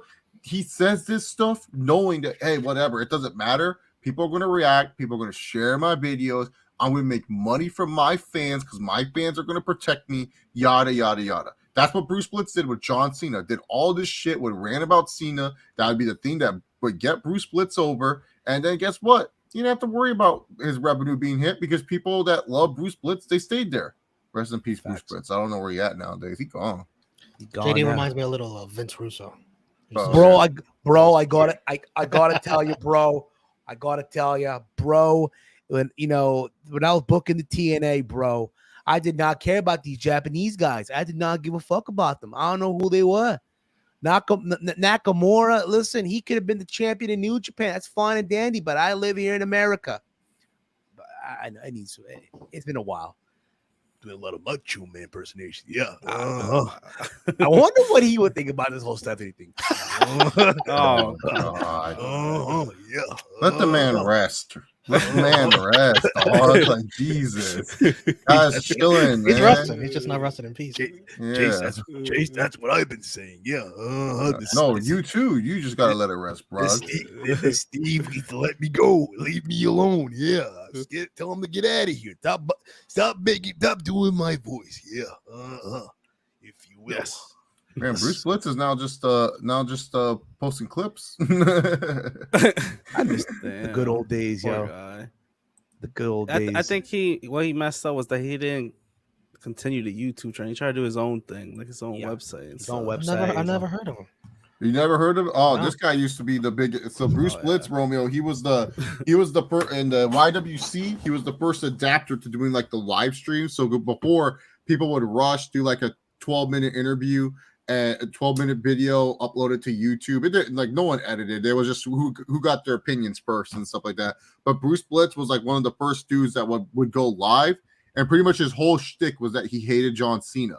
So he would be like, he would bring on Cena, like, the guy can't fucking wrestle. He's not good. He only has 5 moves. Those moves all suck. He can't even do a fisherman suplex correctly. And Bruce Blitz, like, you know how SP3 will break down the theme match by match, like in your all's reviews. He did the same thing, but it would be like even worse. He'd be like, then John Cena did a side headlock takeover. Those fucking shitty. It was not even a good side headlock takeover. His hips weren't down on the mat. Like, and if you looked at Bruce Blitz, this guy never fucking wrestled. He was like a very chunky motherfucker. He's like giving his criticism about matches and stuff like that. But he would break that. Like, he would literally break every fucking move down, like every to the T. So it'd be like, and then Naomi did the hip thruster. And, you know, I really like the era she got on this one. This one was just really good. Like, she got there, the woman walked right into her butt crack. Like, he would just like go into full detail about every fucking move. I just search for him and I see the first thing I see is like Blitz versus Cena match graphic. No, my man was not keto. My man was not keto friendly. Let me tell you. No, that's why I was like, man, why the fuck you say? He's like. And he was like, yeah, man, I probably could lift the stupidest thing he had. He's like, I could probably lift more than that motherfucker. And I was like, Bruce Blitz, you got to calm down there. Dude. What, he died? He's still around, but just that he doesn't do content anymore. Or he does, but he has his own like. No, so what happened was he was doing he fell into the trend of like he was doing good because he was getting like, I want to say like he was getting like at least like 1,000 people like every review. And then he was like getting like 30,000 based off clicks, and his stuff would be shared everywhere. So then what happened with him, he decided, oh, I'm going to make my own, what's it called? My own website, put all his content. People would have to pay to watch his content. And he had a decent amount of subscriber base there. Like 200 people were paying for his shit. So, which is pretty good because I think you have to pay $49 a year just to hear him talk or whatever. So like that was a problem. But the thing was, he tried to do Patreon before Patreon. Yeah, he was doing that. But the problem was he didn't grow. He relied on the fact that clips that were being shared were John Cena clips. And what he did not understand were the people who grew up watching Cena would have access to the internet one day. So when he would do his John Cena rants, it was like, oh, okay, like, dude, you sound so stupid. And then not to mention the fact he couldn't even do the Roman Reigns hating really well either. Like because he would go back to Cena. So it was just like people only went to him because of John Cena. So basically, I don't want to be known as a guy. It's like, oh, there's that guy that hates so and so. You'd be surprised. There's a lot of that back in the day, man. There's a lot of that back in the day. My old gimmick, people. Anytime Randy Orton was on, I'd make a bunch of money. Let's move on here because with this whole McMahon thing, people are saying Nick Khan's taking over. Could this lead up to a sale? I don't know. I think it's Here's what I do know. On January 31st at 6:05 p.m., Ric Flair's last match. Oh, you said January 31st. I was like, wait, January? My bad. July 31st. July 31st. Jim Crockett Promotion presents Ric Flair's last match from Nashville at the fairgrounds. He got 2 months to prepare. He's preparing. I don't know if you saw a clip or not, but there is like a clip that's going around. Oh, you ain't seen the clips of him in the ring? Him in the ring with Jay Lethal. Now, granted, It's pretty bad. Yeah, it's pretty bad. I think he's just going easy with him because again, Ric Flair's up there in his 70s. The man has a peacemaker in his heart. How to get medically cleared? That's what I want to know. He saw 40 doctors. He literally tweeted that. I went to 40 doctors to get to make sure I could do this match. Oh my God. And he must have ran into one and was like, all right, yeah, fuck it, you can do it. Yeah, dude. One doctor, because all the doctors, I'm pretty sure most of them are under WWE. So like he found the one that has no relation to WWE. Exactly. He probably looked at him like, oh, who are you again? Ric Flair? Oh, Space Mountain. Yeah, I'm sure my mother-in-law had a night with you, Space Mountain. So take it away. Yeah, why not? Why He not? probably looked at it like thought he wanted to create. He was like, I just want to get clear for some recreational activities. You know what I'm saying? And then the doctor's like, yeah, you're clear, dude. You're clear to go. Yeah, buddy. So the former 16-time world champion, and for a lot of people, one of the all-time greats. I'm sure right there, he already knew somebody was meeting him at the Marriott after this photo was taken. Look how happy he was there. Look how happy he was. God damn it. Beautiful. They're gonna have awesome robe, yeah. Amazing fucking robe. That's the thing, too. Okay, if he's going to come back, he needs to be in a fucking dripped out robe. He needs to bring back the big gold. All black for his funeral. Steve, he's wrestling his last match for money. He's gonna waste that money just doing all that. No, exactly. he coming. Bro, he said, have you seen his tweets? He's like, this is for anything but money. He's really going out of his way to make sure you know. Not for money. No, this is for money. For legacy. Rick, with all due respect, Kendrick Lamar is on that same night. I will be going to enjoy some Kendrick Lamar after the Summerfest. I'm only going for Summerfest. I'm not going for this Starcast. I'm not going for GCW Ultimatum 59. I'm not going. So you didn't see the clip of Joey Janela doing my friend actually asked me. He said, Chase, 200 of us. We're gonna go watch GCW. Do you want to come? And I said, well, you can just keep it at 200 because I'm not gonna make it 201. No, but I was invited to last night, but I did not go because I was like, it was so loud and I wasn't feeling good. I ate that terrible barbecue food and I was just on the toilet, so I was just like, no. Can you highlight Frantic World's comment? Who's really gonna watch this match? I am. I'm going to be doing a watch along for it. Are you kidding me? Ric Flair's I'll join. Watch along. Walter, you want to join, bro? Want to join for that one? We'll see. I mean, you have to watch. You drive past a car wreck on the side and you don't look at it. My question is though, okay, put it that way. My thing is, from what I've read, the original idea was Ric Flair FTR versus Ricky Steamboat and the Rock and Roll Express. Holy shit.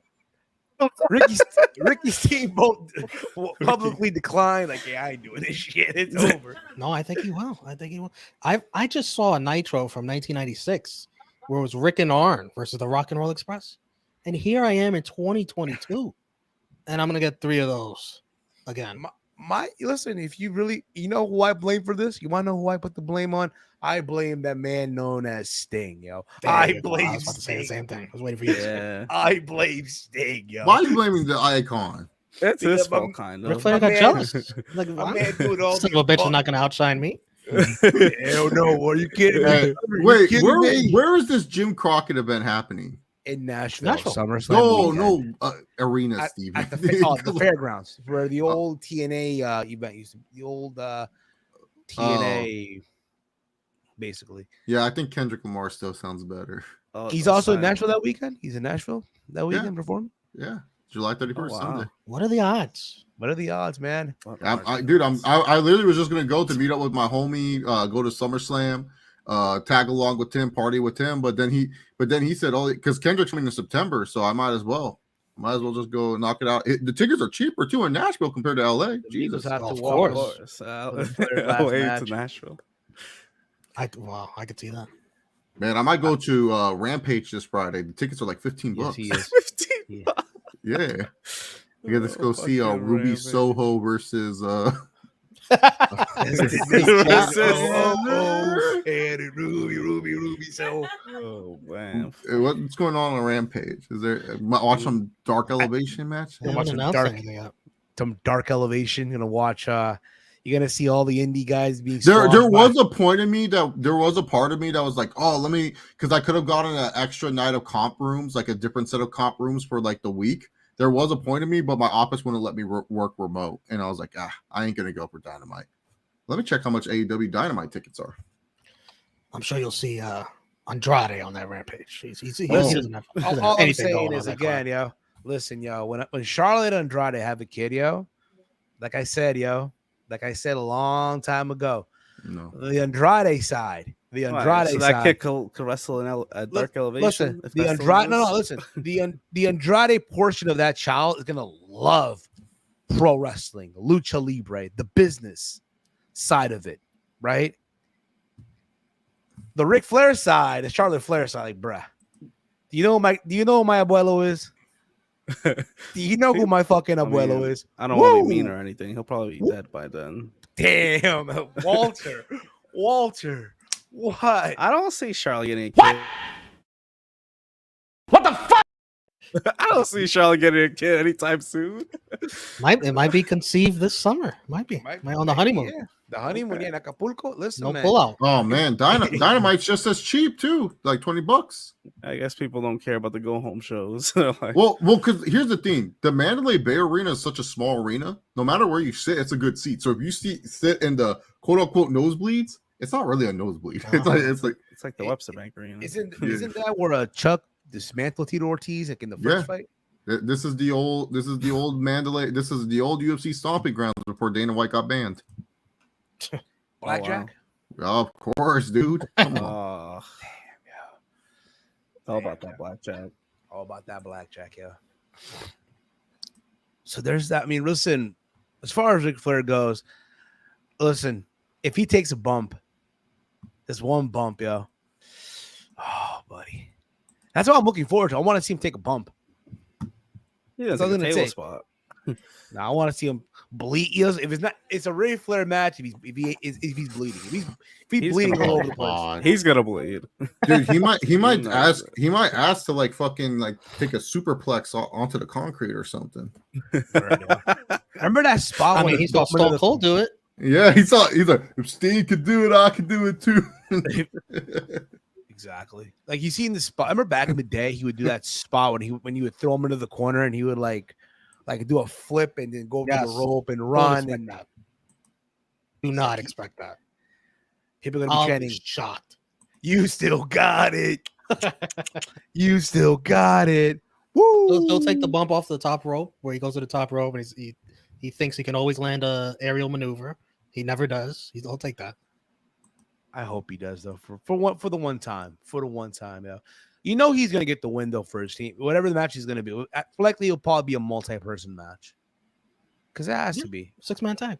FTR. You got FTR at your side. Jeez, you don't got to do much. Say yeah. Say yeah. Anyway, quick little Dynamite take real quick. The Jokers were out on Wednesday. No. I know everybody was alive, but I wasn't impressed with either Joker. Joke was on us. Jokers were on us. Jokers on us, yo. I was hoping for a big Oh, show, and I man. got Johnny, and I saw Johnny Elite, and I thought maybe it's gonna change from Elite to Gargano, and then I got fooled Okay. too. I got fooled too. I'll You know claim what's funny? Johnny Nitro, Johnny Mundo, I thought it was Johnny Impact. Gargano. Yeah, Johnny I was like, Elite. hell, I think AEW thought it was gonna be Johnny too. They tweeted out Johnny Gargano's here. Yeah. They had to delete it. They had to pull the old Fightful tweet and delete, rubbing them thighs, if you will. Yo, there's Now no that way. will be sent. Not what we said earlier. That's what will be sent. Word. That will There's be no said. way anybody out there correctly guessed both Jokers. Probably not even No. one. Like I heard, I'll only give credit to one person who literally said, "Yeah, Maki Ito's one of them." I forgot who it was, but someone's like, "Yeah, I'm just gonna expect the worst, and it's gonna be Maki Ito." And I was like, "Damn, this person was already expecting this." But Listen, Maki Ito's fun. but not in that spot. Not in that Yeah. spot. Not in a serious tournament, a comedy spot where, by the way, like I like Makihito a little bit, but that entrance is one of the worst. And I might want to see Vicky Guerrero out there before I want to hear that shit again. That's the whole Listen, point. man. No, Listen. When I saw the jokes, I was like, What? Who this man one time? that was actually me during the Jericho and the segment with William Regal and all that shit. Jericho's funny. I like Jericho. He was funny, but it's like, bro, get to the point. Like, William Regal though, that went way. what are we south. like? What are we getting? Chris, I remember you were such an asshole. I grabbed your toothbrush and I put it up my ass. Like, what? What is this? What is this? That could have been said in 5 seconds. That's crazy thing is Jerry the King Lawler wrestles Romeo. Jow was Serena promo. How the Serena promo? It was. I mean, Justin, I told you all first. I told Come out. you all first weeks ago. Come out, Serena Justin. Deeb is overhyped, overrated, and now everyone's starting to finally see. Damn, Romeo was kind of right. I'm getting tired of Serena Deeb here. I've always been like, look, like I have a tier. Do you guys want to hear my tier list of AEW wrestlers? I shared this with my friend. This is a tier list of, like, you know, of AEW, because we were talking about Sasha potentially going to AEW, and I said, look, that AEW women's roster is terrible. So this is my official tier list of AEW women's wrestlers that actually can wrestle tier. Now, there's not a lot of them. It's Thunder, Britt, and Sheeta. The fans tell me they're good tier. Riho, Nyla, Serena Deeb. You can be good, but you ain't there yet tier. Jade, Chris Statlander. You're hot, but you're not good at all, dog tier. Tay Conti, Anna J, Red Velvet. And then always Paige mid Van tier, Zandt. the rest of their roster. Oh no, Paige Van Zant's on you trash tier. Okay, Have you the- seen the lowest tier? Have Yeah. you seen the clip She's of hot, service? So Shay, did you see the clip where Tia and Coupon tagged us in? Apparently, not apparently. Turns out, there I go again. Well, maybe you didn't smoke like 5 times during the show. Should make a T-shirt with me. Like, apparently. Yeah, yeah.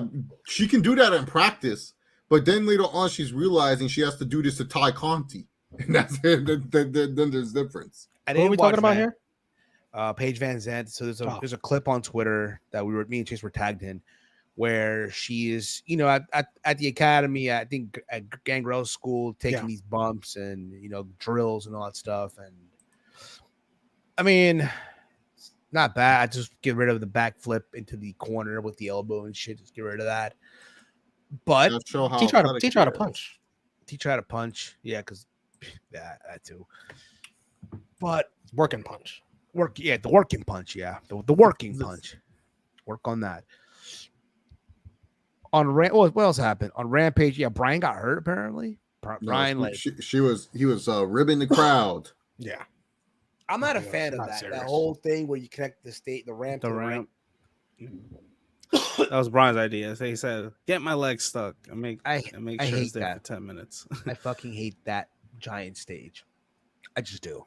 It's probably for the older wrestlers that can't really go up the steps, you know. No, but still though, like, okay. What older wrestler came out this week on TV?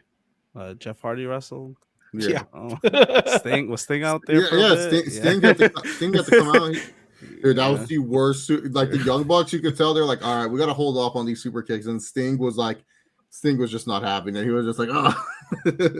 They both kicked him in the shoulder. Yeah. Nah, but like, yo, it's Sting though. How many times have we seen Sting not sell a chair shot to the back? He never sells shit now. He never sold. All you had to do is super kick him and then have this thing just eat the shit like he usually does. It's a stinger. Hey man, he's just getting paid well and he gets to do whatever he wants. I mean, How about Jade and Rhea? How about Jade versus Rhea? Rhea Ripley? yeah. Not a. I mean, Only down. Rhea, I know. I think.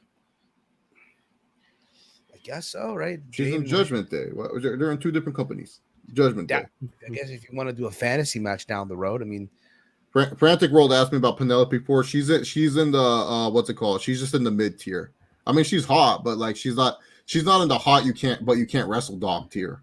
The She's hot hot, you but, can't wrestle dog tier is like exclusive to like, man, you're hot, but She's when actually you wrestle, surpassed my expectations a little bit. yeah, she's actually pretty. Her hot to wrestling ratio, you know, it's like Yeah, it doesn't match. Like, wow, you're hot and you can sort of wrestle a little bit. Wow. yeah, no, like look, no, like, and I'm not saying that Ty Conti and everyone else can't improve. Like everyone can improve, but like you look at Ty Conti and it's like, man, like people were saying you could wrestle, and then I watched like some of her pay-per-view matches. I'm like, yeah, you good. I mean, you're good looking. Remember, And wasn't she had the Double or Nothing card last year or 2 years ago? Penelope? Penelope. I could have sworn she was. Like it was Chris Statlander or something like that. I forgot. It was buy-in. Probably the buy-in at this dude, point. I'm so pissed that they put Hook and Danhausen at the buy-in, dude. I want that to be with the full crowd, like because like I don't know, I haven't been to an AEW event, but I know WWE events. These fans take forever to get to the arena. They wait until like the second match and they all filling up their seats. I don't know, maybe AEW because I want to hear Hook's theme with like when that hits, and then they'll be in the seats. Action Bronson.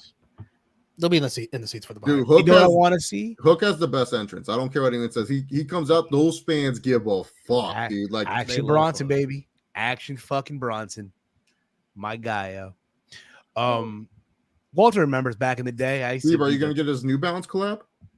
You got a New Balance collab. Yeah, oh shit. I know. I'm gonna look into that. I'm gonna look into it. But what was I gonna say? Everyone loves action. How long do you think? How long will it take? Do you guys? How long? Yeah. Do you guys think it will take for Orange Cassidy to realize that Danhausen replaced him? Holy fuck, that's a name I haven't heard in months. If we're on Romeo's show, he would play the Obi-Wan clip. Horror name I haven't heard. Oh my god, Orange Cassidy. Yeah, where is they're gonna lump him right in there. Isn't he hurt or something? What did he get hurt doing this? I don't know. Remember when Keith Lee yeeted him? Oh yeah, that's when he got hurt. I thought he was still hurt or something. He's healthy by now. Oh, they got nothing for him. Might have put him a full body cast if he's still hurt. Yeah. So here's a creative question, has nothing for you, Orange. Here's a question: Is Danhausen actually good in the ring? I've never seen him in the ring. That was my first time watching him. Okay, first time. So I saw him wrestle once at a Ring of Honor show, not live, but this is before Ring of Honor had a closed shop. Was he fighting Cheeseburger? No, he fought some guy. I forgot his name. That's a dream match. I don't know what happened. I like Cheeseburger too. But so he had a match. He had a match. I think at the hour one. Remember how back like then Ring of Honor would do like an hour one special before the pay-per-view, whatever, right? So I seen him like a pre-show, but they'll call it hour one. Like a buy-in. Yeah, I think hour 0. That's the best hour. And he's having a match. It wasn't like the worst thing I've seen. What does he do? Because my friend said that he wrestles like CM Punk if CM Punk was slow. Oh my god! Oh my! And CM Punk's old. I don't even know what to make of that. He's not good. That's what I want to say. I'm not saying he's the best, but hey, apparently it turns out that he moves merch. Well, in Ring of Honor, he's moving merch. That's why AEW signed them. I saw. They want to make sure to get all. They're monopolizing pro wrestling tees. When are we going to have this discussion? The AEW is making sure they have all the pro wrestling tees locked up behind them. They'll probably buy them out. No, then where are the wrestlers going to go? They can't go to What a Maneuver. They already got canceled. Oh, shit. We only got one shirt. We only got one shirt. What a Maneuver. How dare they? They really got canceled. We had a 6-shirt deal and only got one. Yeah, we did. Everything was going great. Everything was going great, and then they had to do that. They just had to. How do they fuck up? How do they fuck that up? That's what I'm trying to figure out. So you talk about the Aim Leon, right? For balance, the actual. Wait, what you say? What you call it? The Aim Leon. Amade Leon. I love when Steve talks sneakers, man, because he butchers every fucking name possible. Alma de Leon. There you go. Here we go. But what I was gonna say, yeah, man, Danhausen. Ugh. That's why he's in the bottom. What's his finisher? Like, what's his thing? What do I need to look for? Like, what's he do? Like, does he do like an airplane spin like Eugene? Does he do like Matt expels and shit? Like What, magic. the curse? That hand shit that he does? He's more like a gym leader, if anything. Like a Pokemon gym leader. He's like all the people are Pokemon. His wrestler is so Hook's like a Pokemon at that point. That's what you're trying to tell me. Basically, he has 4 moves. That's it. Yeah, he's just a tool. Oh man, that's what Danhausen does. Here's his moves. I just looked it up. Here's his moves. It's not much. Signature moves: cattle mutilation, missile drop kick, CM Punk, middle rope hurricane Rana, pump kick. Anyone, CM Punk. And here's his finishing moves: super kick. Don't have enough of those. Good night Hausen. I don't know what that is. Good night Hausen. I need to know what that. And very nice, very nice, very Neville. Must be something with a knee. Neville, maybe GTS. Maybe like a yeah. Oh, CM Punk. So yeah, he is CM Punk. Wow. So my friend was because I asked my friend, I was like, "Hey, can you just let me know on?" Because like he watches more wrestling than I do, and he literally just told me he's a friend that actually invited me to GC Dub. Should have gone, man. He should have gone. Should have gone for Steven. He loves GC though. Just get the one out for the one time, for the one time, Maybe Steve, maybe let me see how much my Virgin card will want me to go to. Virgin. Yeah, let me see if it's available to go to GCW in Vegas. Nope. Says not approved. I'm not approved for GCW in Vegas. Listen, you might have seen Joey Janela do a fire super kick again, like he did last night. Oh my god! When is that event in Vegas? Maybe I'll pop up. Pop up. You might get it for free. Maybe pop up. Yeah, you might get it for $1 or something. Pull the old Simon Wilson trick when he snuck into the McGregor Mayweather fight. No, yeah. Well, let me see where it's taking place at. Be like you do graphics for Fightful. And they'll let you in, bro. I don't think they believe me on that. They know a lot of people there. I do graphics for Wrestling Observer. Yeah, they know me. Yeah, and then they'll tell me to leave. You do graphics for FS1, yeah. Wait, they have a Deathmatch Hall of Fame? Yeah, they do, man. They have everything, man. That's ridiculous. I'm seeing them now. They're not bad. Yeah, they're doing the Tournament of Survival, I think, in 2 weeks. Deathmatch tournament. Yeah. I'm trying to figure out. Listen, I'm not big on deathmatch wrestling. It's not really for me. But when I'm stoned, dude, ooh. That's for you, then. Wait, at the Silver Nugget Casino? It's in a casino? Wow. I don't even think I'm close to that. I think that's like Talk about some woman MMA fighter at NXT backstage. Yeah, Valerie Laruda. A couple of photos she took with Nikita Lyons. Ooh, Nikita Lyons got that hookup. She got that. She got that pull, if you will. She got that. She's a star. She's a star.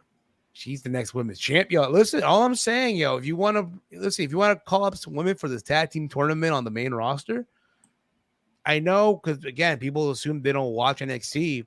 Team up Nikita Lyons and Lash Legend. Call them thick and thighs, if you will.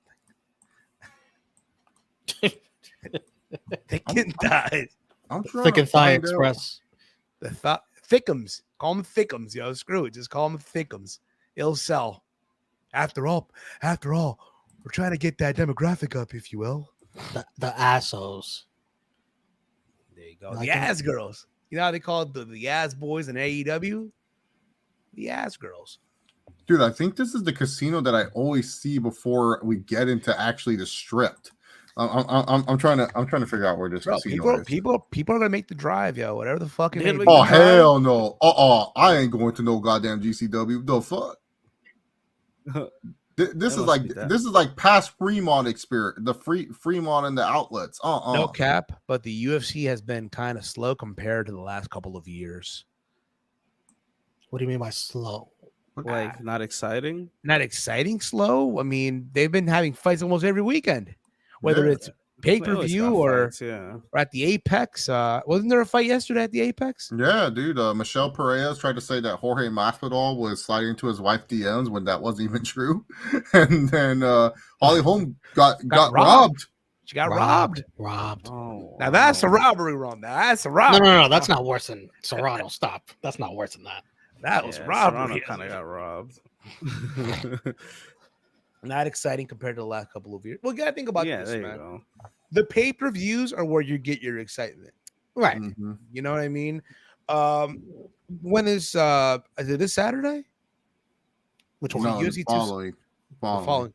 It's live from Singapore, so that's probably gonna be over here at 3 in the afternoon. Beautiful. Probably. I love an early fight card.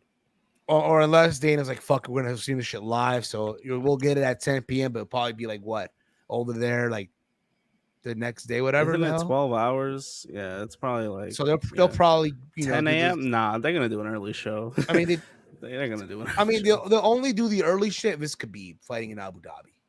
Yeah, because that's where most of his market is in Abu Dhabi.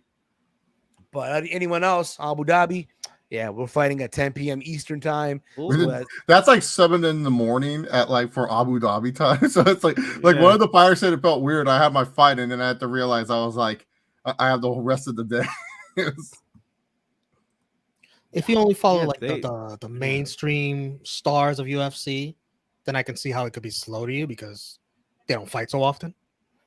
But if you get into the next level underneath that, like there's more than enough entertainment going on. Yeah, this card's good. The upcoming one, dude. After 275, a banger of a card. We have in Texas. We have Calvin Kattar versus Josh Emmett in the main event, featherweight contention. Donald Cerrone versus Joe Lozon. Kevin Holland's fighting Tim Means. So that's a good card right there. Shut up and take my money. Shut up and that's a free card right there. And then 208, they don't have anything announced yet. Then 276 is Adesanya versus Cannonier, same weekend, same night as Money in the Bank. So you could be same night. Double dipping. So double dipping. Double watch alongs, y'all. Double watch along. Get your Peacock and Peruvian ESPN work. Walter, I'll teach you. All right. Peruvian ESPN. And then let's not forget the UFC London is back. Pre-card July 23rd. Curtis Blaze versus Tom Aspinall. I'm pretty sure that Patty the Batty will be on that card, and Meatball Molly is also on that card. So it's gonna be stacked, dude. Stacked. Yeah, the weakest card they have is actually UFC 277. Pena versus Nunez 2. Same night as the Summerfest. You know what I felt bad for though over the weekend? JDS popped the shoulder or dislocated shoulder. Whatever. Nah, that's when you know you have to retire. You old, bro. Yeah, you know what's crazy too? That's why I try to tell you to punch properly, Steve. Remember when you thought I was getting on you? No, because you could pop your fucking shoulder out. I know. Roman, did you ever see this clip of Steve punching the punching bag? No, on Twitter. I posted it on Twider. It's the funniest thing, dude. He cannot throw a punch. It's like the worst thing I've ever seen in my life. He's literally going like. Somebody tag me.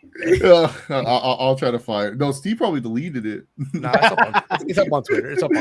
All right, I'm gonna go through Steven's Twitter. I'll tag you before we done here. Like Rumble, thick boy Rumble. What was it called? I remember there were talks of because Khabib runs Eagle FC. He was gonna talk with Scott Coker to co-promote to do Fedor Emelianenko versus JDS. That ain't happening now. That ain't happening. Those two old hags. Hey, listen, man. Fedor's a legend. God damn it. You show respect to the great Fedor Emelianenko. God damn it. Just kidding. I mean, show respect, but god dang. You know what I mean? Because of SmackDown, real quick. Yeah, the tag titles, they were unified, right? The Usos got all called now. The Bloodline got it. They got everything. They literally have everything. What's the name of those titles now? Undisputed tag? No, they're called Max Dupree. Will you stop? Max Dupree. Say it right. Max Dupree. No, Max Dupree. They love recycling that gimmick where you don't pronounce the guy's name right. And how many times have they done that? You know what I say to that? You want to know what I say with this whole Max Dupree? Kind of the right time to use this now. Dummy, yeah. Dummy, yeah. Dummy, yeah. Man, look at that crowd. They were just sitting there doing They were nothing. just sitting. The crowd was Back then, yo, they didn't care about it. You can show up with it, for free. Hey, Romy, I tagged you in both parts. You can see Steve punched. You shit. don't know what to throw a punch, bro. Those were, the Those free, are like the the free those shows are like in the that. early days of the diet, though. So, Dude, but also too about the about fucking Impact back in the day. That was the days when you would go to your car. They would go to the local car shop. They were trying to give out free tickets, man. They couldn't get people to go to these events. Yeah, it was tough. word. I mean, even the shows we went to, what was it, 7, 8 years ago? Listen, man, those shows, the New York shows were fired, bro. Yeah, but The they were Hammerstein? struggling selling those cars. Well, the Grand Ball, the Grand Ball. No, not it wasn't the Hammerstein. It was the Grand Ball. It wasn't. The Hammerstein. They told me Hammerstein. That's what they said on TV. No. It was the Grand Ball. Did they really say that? Oh my god! Damn, this is just from this clip. So these clips are just from 2 months ago. Yeah, I feel You like made it a was just lot weeks of ago. progress, Steve. You made a lot of progress. Credit to you. But I'm trying to 2 show months. you. Jeez. I'm trying to show you him punching. Yeah. No, I had to throw a compliment in there first before I got negative. Listen, yo, YWC boxing, yo, I'm coming, yo. YWC boxing, I'm coming. Oh, Anyway, you gotta get that core up, Steve. Word. Yeah, no, Steve has lost a lot of weight though. For 2 months? That's a lot. Listen, I gotta fit into 2 suits, man. I got 2 suits to fit into. My mother's wedding, whenever that wedding's gonna happen, and my cousin's wedding in September. So, Wow. yeah, I told my cousin for her wedding, I'm showing up in a suit and I'm bringing the big gold. I'm walking into the fucking with the championship belt. Oh, Why? Steve, don't grandstand. You're grandstanding the wedding. No, for my mother's wedding, me and my cousin. So we're doing the whole bloodline thing, where they'll show up with the tag titles and I'll show up with the fucking. You want to borrow my Universal belt, Steve? Why not? We'll show up with both belts and shit. We need more belts. We'll have like my cousin's little brother be the wise man and shit. When is this wedding? When is this wedding? Which one? When is it? The one you're talking about? So my cousin's wedding is September, right? And she's having this whole thing going on too, this whole drama, if you will, and it happens. When is the one you're gonna use all the belts and be Roman in the bloodline? For my mom's wedding, I want to do that. They don't know yet, but that's like an idea that I have in my head. So wait, your mom does not know, but you're gonna just show up with these belts. Surprise! Hey, listen, I don't think Cody's waiting that long. He ain't waiting that long, pal. Cody ain't waiting that long. But the thing is, my mom's wedding, she doesn't know when the wedding. They're engaged, but they haven't not planned the date yet. The engagement party's in July. That's the thing now. Everyone now does engagement parties. It's like when you it's like it's like nowadays they'll do a gender reveal party, and then they do the baby shower and all that stuff. No, the gender reveal is different. Gender reveal is like you get excited for that, and then baby showers where you actually give them gifts. Yeah, but back in the day, there was no gender reveal party. Back in the day, What are you talking about? Back in the day, let me tell you, man. Back in my day, pal, we just waited for the little squirt to come out. We just I think waited. that's to have a pee or not.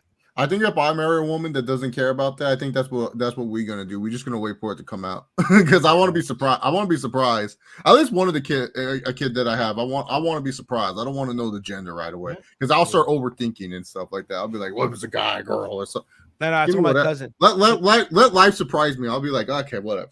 I told my cousin, listen, because my cousin has a daughter, right? For his baby shower, like I brought, obviously, my cousin-in-law a gift, whatever, right? I'm gonna give my cousin a barbed wire baseball bat. When she turns 16, you know what to do. What's wrong with you? When she turns 16, what's wrong with you, bro? When she brings her boyfriend over, you know what to do. Here's the barbed wire. Does your mom watch her YouTube? Does Mrs. Steven watch the YouTube channel? That's what Tia Cooper wants to know. She knows. Yeah, she knows. I think all my family knows I do. My mom knows. Like that. She embraces it because hey, it's my hobby, if you will. My dad knows. Hey, I'm recording, so if you need me by this time, that's it, if you will, right? But there's that. Some of my coworkers know that I'm a podcaster. Here Dude, and my there. coworkers will look me up and I'll be like, dude, y'all weird. Why the fuck do you want to hear me talk about wrestling? Hey man, Seriously? no. People ask, hey, is it difficult to do a podcast? I'm like, not really. I mean, depends really. Like, all you need is a microphone and that's it. Just learn how to use Audacity or whatever editing software that you use. You know what I mean? But that's over here or there. WWE should consider turning Orton heel and turning Riddle because babyface Orton ain't it. Babyface Highly Orton's over disagree. though. I disagree. You're gonna see at SummerSlam, the crowd is gonna be fully behind Randy. Oh, Nashville! I'm gonna be there. I'm gonna be all drinking, and I'm gonna be like, "Yeah, Randy, let's go, baby." He still got to pop. Chase gonna be singing the theme song word for word. Oh, dude, Cody's theme song, "Adrenaline in my soul, everything is about to blow. Do it all You to should go in the get suit, them bro. on the feet." You should go in a Look, suit, Chase. I told my friends, you better stop me if I hear myself saying, I'm gonna come, I'm coming, I'm coming, I'm coming, I'm coming, I'm coming. I will refuse to sing Judas inside of a suite. So my friends better stop me from singing Judas, bro. And if they get me and look, Brandon and Ace are more than welcome to film me. If I'm singing Judas, y'all can film my ass and post it on Twitter. I'll post it up on Twitter myself too, because I'll be so embarrassed. I ain't seen no damn. It happens. Some people just end Yeah, up no, singing Steve it. probably It's loves that song. He listens to it. you'd at be the gym. surprised. You'd be surprised. What wrestling themes are you listening to at the gym, Steve? Honestly, Yeah. Honestly, Yeah. believe it or not, Yeah. Sean Spears' theme song from AEW. Oh my God. Okay. Just stop right. Next thing you're gonna say is Eddie Kingston's song from AEW. No. Hey, Hey, bro, Romeo out there, yeah, Romeo could not even Like, say. fuck He's like, this. fuck He said Sean Spears, Hey, the churn trust man. me. Oh my God, dude! Couldn't even just shoot. You know what my go-to cardio song though is definitely because I do the Stairmaster. I play the Roman Reigns song and stuff, and I'm like doing it because when I'm on the treadmill, I will listen to Andrade's WWE theme song, El Idolo. that's a good one. When he's running and shit. I'll listen Knock to me out with that Sean Spears line. Exactly. Batista's theme song. The old Cesaro Samehato, whatever, from Germany, whatever. Oh, I thought you were talking about this. No, Germany. Germany. 2013. Right. There's that one. Razor Ramones. Okay. Triple H. No, Yeah. the game. Which version? The game, right? The game one, yeah, the game one. Okay. Or if I can, King of Kings, if you will. Okay. Steve Austin's theme song, but the one from Disturbed. That's a go-to. Yeah, that's on my gym list. But you know what sucks though? It's not on Spotify. No, it's not. So I have it on YouTube. I have YouTube Music. Some of them have to go on YouTube and shit, and it's like, all right, there it is. No, I have like Steve. Download YouTube Music app. It's like Spotify. It's pretty much just Spotify, but you can get videos and stuff too, though. Yeah. I'll have the Cody Rhodes theme as well. The Cody theme song. What, the adrenaline song? Adrenaline. Hey, man, you gotta push yourself. Go right ahead. You know which one I like? I like Drew McIntyre's old theme. The what's that metronome? The Broken Dreams. Everyone loves that song. What about you guys in the chat? When you're in the gym, if you're doing the weightlifting, or if you're on the the Stairmaster, y'all want to keep saying Scott Hall's ECW theme, bro. He was in ECW for 2 weeks. Look, I don't even know what that is. Oh yeah, that is the song. That is the song. I feel like Kane's 2002. Kane's the Slow Chemicals. Yeah, the Ruthless Aggression song.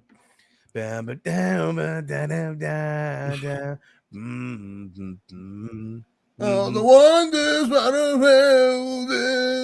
Rob Van Dam's theme song. I was like, who's the genius that added words to that song? Rob Van Dam theme song.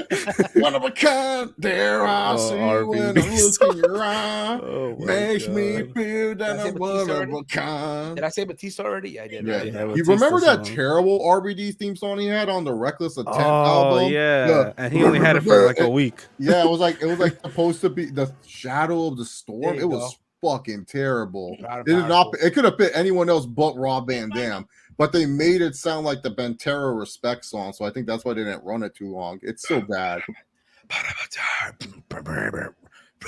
That one, yeah. The Rob Shadows in the Sky. I'm like, what is this Sonic the Hedgehog theme doing here? Believe it or not, too, yo. He Who Should Not Be Named theme song. Nah. Oh, okay. Look, It is, but nah. No. I don't not care. I'll bump that every once in a while. That burn. It was a good theme song. Whatever you got, I'll take it back and give it. Whatever. I mean, It's an Our Lady Peace song. the band did a good job with the song. So And you know what it's sucks not- now? They refuse to perform it now. They refuse to sing it. I mean, I They can't blame them. refuse. They refuse. Like, nope. I didn't even know they still did tours or anything like that. They but don't. They okay. probably do, but I don't. They don't listen. They don't play that song I'm anymore. trying to think if there's any AEW songs that I listen to. Well, I guess Cody's counts. Moxley's Cody's don't song. count. Well, Wild Things. No, his old one. yeah. I'm not always listening, wait. dude. I Yeah. cannot listen to the instrumental. Like Roman Reigns. I love his going old in- one. I don't. I can't listen to the instrumental songs and stuff like that. You know what? Like probably the Bullet Club theme song. I like that one as instrumental. Yeah, and then once Carl Anderson speaks, then I skip the Oh song. my god. He goes, You can't listen to Roman's theme? No. I You said won't? besides Roman. Oh. That's my Stairmaster theme. When I'm on the Stairmaster, I'm like feeling like the champ as it goes on and stuff like that. Sometimes I'll randomly put up a 1, and people are looking at me like, "What's wrong with this guy?" Oh, hey, dude, I see some weird shit at the gym. I do not Me want to hear too, people bro. make fun of Me me too. and stuff like that. Dude, this one you know guy, what?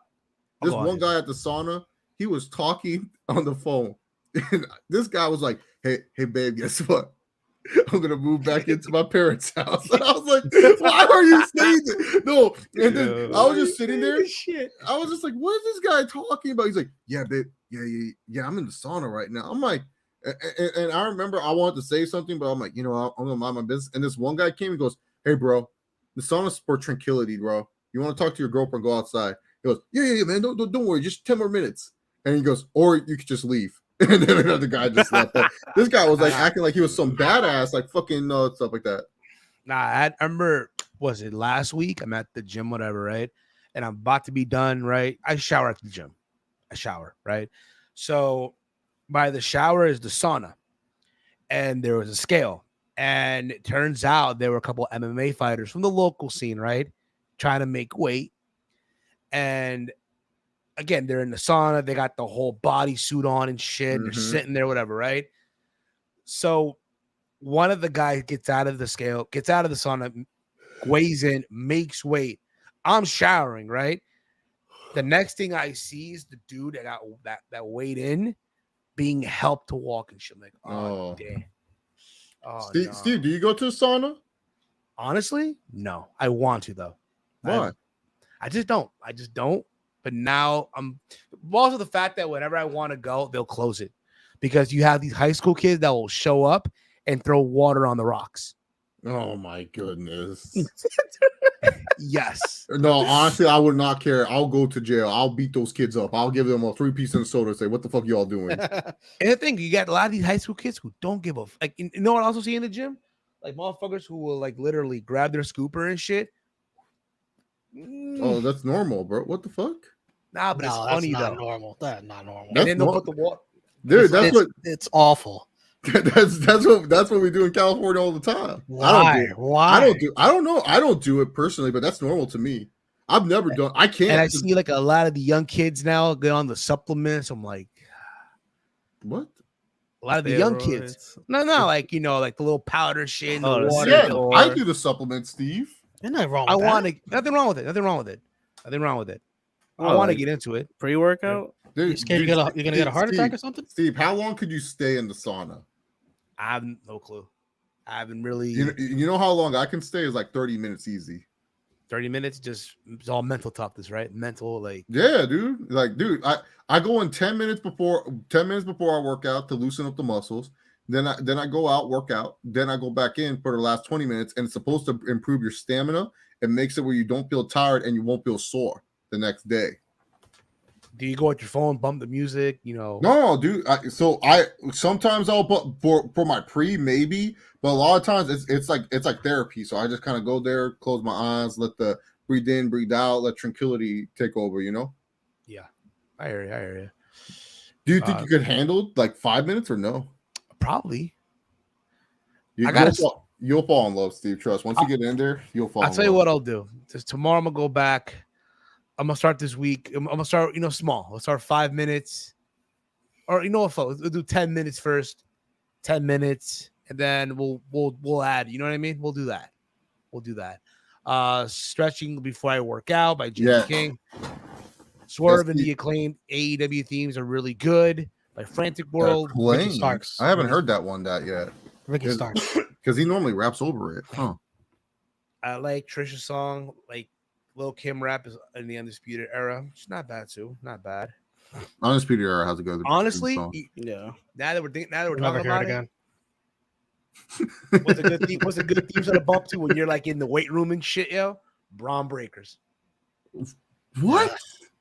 Braun Breakers. I don't think I Dude, you love Braun Breaker. random. You love Braun Breaker too much, Steve. Walk into the What's room. this theme song? Isn't it like a? Dude, literally, honestly, it starts with a siren like he's Scott Steiner, and then it goes. It's like so generic. Put it this way: I mean, if you're it's to do a alright. collage, like a little clips of your workouts and shit for like the week, you put What? that. theme song. No. The fuck are you talking He about? said, "Fuck that." What the hell? He's Oh, just trying to look like Braun Breaker. So Yeah, he thinks wants if to he play plays Braun. it might influence. Steve works after his workouts. He plays that as he's leaving the gym, and he thinks people are looking at him like he's Braun Breaker, dog. I got the walking out with the belt and dude. shit. you just love bro. You're more Joe Gacy than Braun Breaker right now, Steve. There's not too many NXT 2.0 songs that are good. I can't even think of any. Dude, off the top all right, of my- let's see. Cameron Grimes. Oh. Cameron Grimes is good. That's more of an NXT regular song, though. Right. 2.0. I'm due for Let's a see. haircut. 2.0 songs that are good. This is a false rumor, Tennessee couponer. False rumor. Jordan Grace shot it down.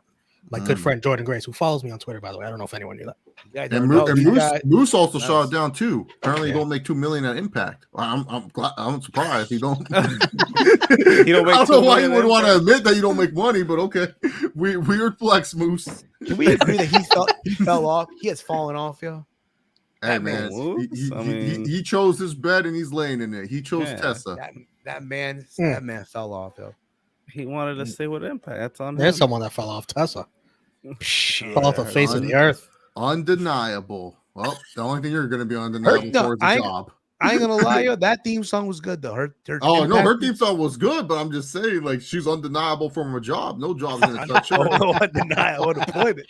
Yeah, she the queen of unemployment, yo. Chill, yo. The thing, yo, people were talking about years ago.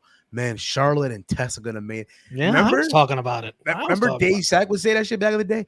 Guys, I want to know your thoughts, guys.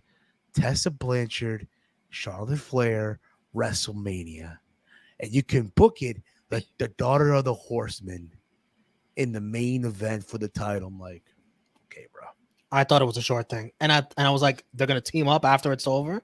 They're gonna make their own little 4 horsewomen group without Becky, Sasha, Bailey, without them, and you can forget about that ever happening. You can forget about the 4 horsemen women. Period. Now forget about it. Especially with Sasha. Now you might lose Bailey too. Upset Bailey with that. Olvídalo. Forget about it, buddy.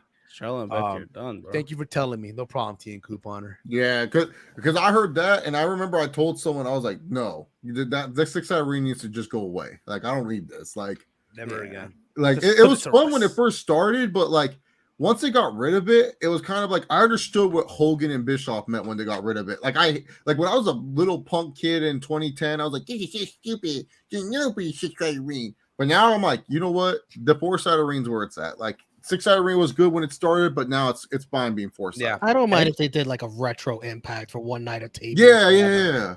No, you know what's funny, yo? I used to like back in the day. You guys know I used to be big I used to be big on TNA back in the day. Right when I first discovered TNA, when I first discovered it, I was big on it. Oh shit, it was different, right? I love tits and ass when I first discovered it too. Me too, yeah. So when I try to get people on the TNA, right?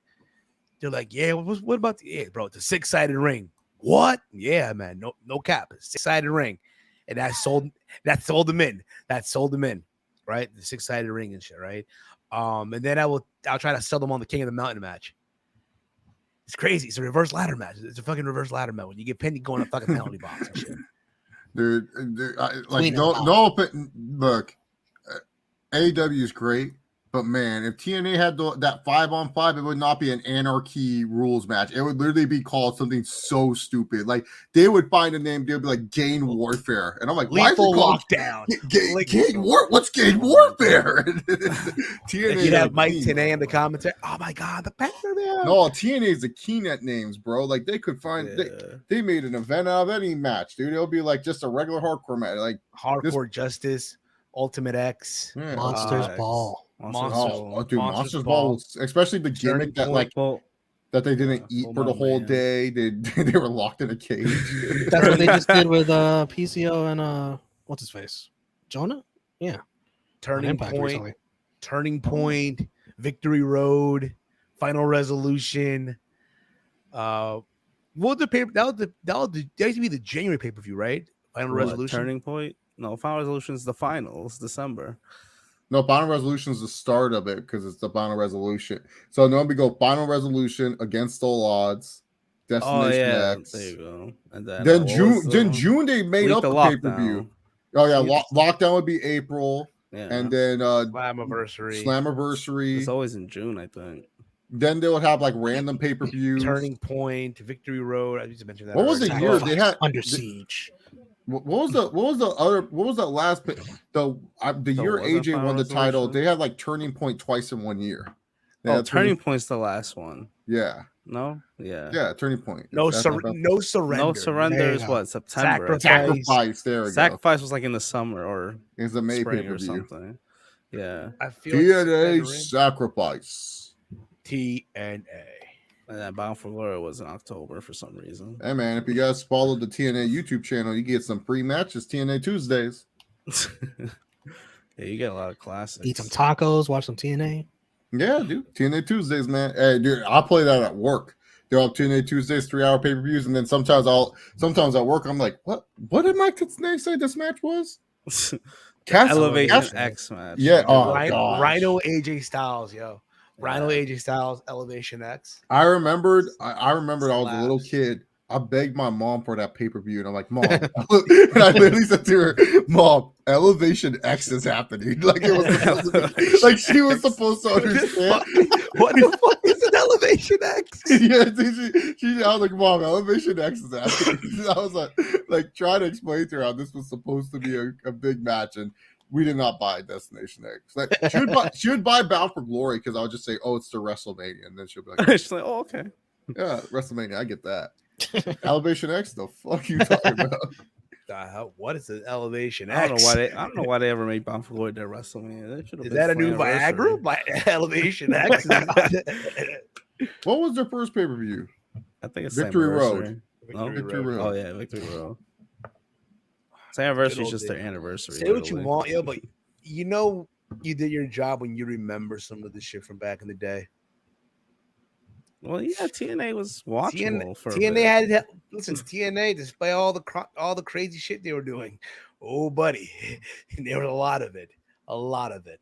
But that damn Dixie, yo, she did her job. Yo. Yeah. Put her in the Hall of Fame, yo. Like I tell people all the time, AEW when they're bad, they're bad. But when TNA was bad, they were hilarious, bro. You would just be laughing at some of their shit, dude. I remember it was so bad that it was funny. Yeah, I didn't watch. I never watched. I remember Summerversary 2015. I remember like Chase, we did a review on your channel. I think it was on your channel. Yeah. The first thing we did, we just started laughing. We didn't like that was the intro. I was just laughing our asses off to start off the fucking show. Matt Hardy won the title. It was like so random. Oh yeah, that was it's still on there on the channel. Yeah, should be. Wait, no, Matt Hardy beat Drew Galloway. No, but that was no. Bound for Glory. No. Bound for Glory 2015 was EC3 and Matt Hardy. Oh my god. Andrew Galloway. Oh, triple threat. Where Matt Hardy pinned Drew Galloway because they needed to protect EC3. So then 2 weeks later. So then what they did this whole. They did. Am I just saying that right now in 2022? Am I just saying that right now? No. So then, if I remember, something happened. No, so Steve, I told Romeo this story on that TNA, they taped all these shows, but Matt Hardy wasn't featured on them. So Matt Hardy had to vacate the belt. So they had a reason why there was TNA, the TNA Championship Series. Remember, it was the championship series for the belt. Big Mike. There you go. There you go, Mike. You said he wasn't gonna be on. You lied. Hey guys. I bet Mike. Tired, bro. Mike, you look tired, He's brother. Like fuck that. Yeah. I'm just hanging in there. Hanging in there, I see. Hanging in there, pal. Look at this 5-screen shit now. I was trying to grab the Around the Point logo. I was trying to grab it. Trying to grab the Around the Point logo. What is this? What's this green screen shit? Oh, my god. There you go. The TNA, man. So what was I saying? Oh, that TNA. Yeah, they were messy because the taping sometimes messed everything up, and they had to do last minute switches. It's like I remember, dude, 3 had the title, but we knew he lost that Bound for Glory. The World Title Series, dude. The World Title Series. The Bound for Glory Series. No. They had this round robin. So they took their take on the G1. The G1 met the World Cup. They had like 7 groups and shit, and they literally that was their tapings for because they fucked up on some shit. Remember that they fucked up on something, so they literally had that as their tapings for weeks. They even had Gail Kim in the damn tournament. Yo. They had a match. They had Grado versus Rockstar Spud, just literally doing spots off finishes from WrestleMania from back in the day. Those two were fucking joke. Well, no, Rockstar Spot was fine. Grado was the man, yo. Grado, a lot of people love him. I'll give him that. Dude, I remember back in the old days, Walter would get shit because he would shit on Grado. Yeah, I mean, where's he now? Do people even talk about Grado? Come on. Yourself? Grado's not wasn't Grado in the UK. He was over for a bit. No, when they went to Europe, dude, and they played that Madonna theme song, "When You Call My Name," it's like these English people like anything. Let's be honest. Come on. You call my name. It's like you want to know what they like today? Man City winning the fucking Premier League, bro. There you go. That was drama, dude. That shit was, bro. I'm literally Liverpool had it. I'm watching the Liverpool game and I'm watching the Man City game on 2 screens, bro. And I'm like, for 1 second, I'm like, oh shit, Liverpool might take this because wait, Steve, you're telling me you didn't use Goal Rush on Peacock, which is just NFL Red Zone? No, I had Peacock. I got but both you didn't use Goal on Rush? Peacock, I think. The Peruvian Peacock? He had the Peruvian Peacock. I got Telemundo. Telemundo Peacock. Telemundo Peacock, if you will, right? So I'm watching all this shit, bro. I'm like, oh, Liverpool got this, yo. How sweet would that be, right? Liverpool won the Premier League, and then Saturday they go on to lose to Real Madrid again. Because Saturday the Champions League, right? Yeah. It was like, all right, awesome. They're about to win now, but enjoy now because they're not winning on Saturday. Who's not winning? Liverpool? They're not winning Saturday. No, you never know. Madrid blew so many leads, but they could win it at the same time. It's like either way, Real Madrid needs to win because they got a big L not getting Mbappe. So yeah, but I was for certain Mbappe's going, bro. Nope. Hell no. He said, "Fuck y'all."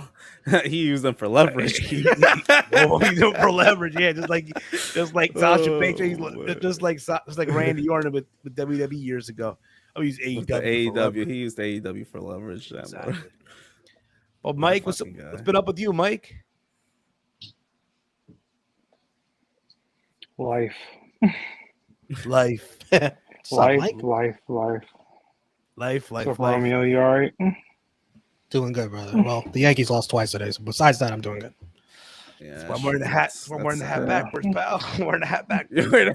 You can't name one player. Oh man, Derek Jeter. Bro. He doesn't even play anymore. He doesn't play anymore. Alex Rodriguez, baby. He's the owner of my Timberwolves. Dude owns a whole basketball team. You think he's playing baseball? This fucker right here. You acting like you from New York, man. Oh boy. Oh boy. Oh boy. Oh man. There's no one playing today. That right? actually cheered me up a little There's bit. no His what? non-knowing of There's no baseball. games today. Right? There's no Yes, games today. the Warriors are playing Yeah, right there's now the at Warriors in the game. Mavs. I've been What? waiting for us to wrap up so I can watch Stephen Curry beat up Luka Doncic. Luka Doncic. Damn, listen, I still got a meal. They're actually up one. Huh? I got to do my meal prep for the week. Then I got to wait for my mom to show up. They're actually up one. I actually cleaned the house today too. God damn it! It's been a fun 2 weeks being here by Wait, myself. when you don't clean the house, what? I do, but it's like, my mom does the hardcore cleaning. Yeah. She insists to do the hardcore cleaning. I'm like, all right. The Spanish mom, you know what I'm saying? The Spanish mom within her, you know what I mean? You don't know what you're doing. That too. You know, you're. Dame acá, hijo, dame acá. Well, that's how they say it. Yeah. Mira, hijo, You mira. could do a perfect job. Perfect. We're spotless. Everything's great. Pero mira aquí, huevón. I'm like, okay, all right. Basically. So there's that. But yeah, we'll wrap up in a bit here. I think it's best to wrap up now. If you guys remember, a couple of weeks ago there was an incident here on the show where Chase. Sad incident. Oh man, it was terrible. One of the saddest days in the history of Around the Point, where Chase Gage literally came in from through the back door. That irresponsible Chase Mysterio, who was and Gumby, who were basically security for the event. Chase Gage showed up with a pizza cutter. Gumby ran. I heard Gumby ran. Is that true that Gumby just like? I don't know the whole situation, Steve. I was expecting this to go flawlessly, and under your watch, you let your prize commodity, Chase Covington, get attacked. Chase Covington got attacked. Yes, you guys remember this, right? By Chase Gage, because Big Mike offered to give him a 6-pack of Bud Light, which is water to Chase Gage. Chase Gage does not drink Bud Light on the regular. So we have now updates on Chase Gage. We have 2 updates here. Now, these videos were sent through Chase Gage. This is the first. This was done on the 12th of May. Literally, it's been like, a couple days now. We have not heard of him. But this is the updates on Chase Gage right now, guys. This is the first update. Where my fucking gate at? You, Steven? Fuck you. I'm now on the fucking run because of the attack I did on Chase Covington. You got a warrant on my fucking arrest, motherfucker. I ain't going back to jail. And Chase Sterling, better watch your fucking ass. Where my fucking gate at? Oh no. I don't know. He's on the run. He grabbed someone's car. Was on the run. Did you guys hear the police sirens in the back? I heard the sirens. And you gotta think again. It was crazy. It's a sad day, man. Wonder if the pizza cutter was sponsored by Domino's. I want to know. It's funny you say that, T and Couponer, because I got this video sent to me just literally yesterday. That Chase Gage is on the run still, and now he's breaking into people's houses. Can you believe this? Ew, why is the paper out? That's what I want to know too. Why the paper out? That's what I want to know too. Why the paper out? But this is another update on Chase Gage, man. This guy, not safe, man. No one's hide the kids, yo. Hide the kids. Lock the doors. Where my fucking gate at? Hey, you, Steven, I'm still on the run, but I broke into someone's house. But next time someone fucks with me, they ain't one of these, baby. Where my fucking gate at? Oh my God, he's threatening people out. Threatening people. Now that Chase Gage. What is this guy Was there doing? blood on that? Was there blood on that? Rusty blood, It man. looked pretty dirty. Crusty blood, yo. Not looking good for you, Steve. And you're lucky Chase Sterling got caught in traffic. Otherwise, he would be here tonight to let you know the punishments. The punishment, yeah, man. Listen up. I'm getting sued. Walter's getting sued. Big Mike's getting sued. Gumby's getting They sued. ain't getting nothing from me. Chase Mysterio's getting sued. Guilt by association. Thankfully, Romeo's getting sued. No, Fuck I am. Romeo called the cops. He was making sure Chase Covington was safe. Yeah, I asked. Can somebody call the? This was a heinous attack, huh, Romeo? I think Romeo froze there for a sec. Chase Covington was giving out money, and what'd you guys do for this? Well, nothing. Again, you gotta blame Gumby. Blame Chase Mysterio for irresponsible. Chase Mysterio, that guy. Irresponsible duties. He was too busy trying to fix his knee still. So yeah, man. Watching Dominic's training sessions, and look what happened. Look what happened. He re-injured his knee trying to train Dominic. Oh God. Injured his knee. Preparing for Veer Mahan. Look what happened, yo. So that's the update on Chase Gage.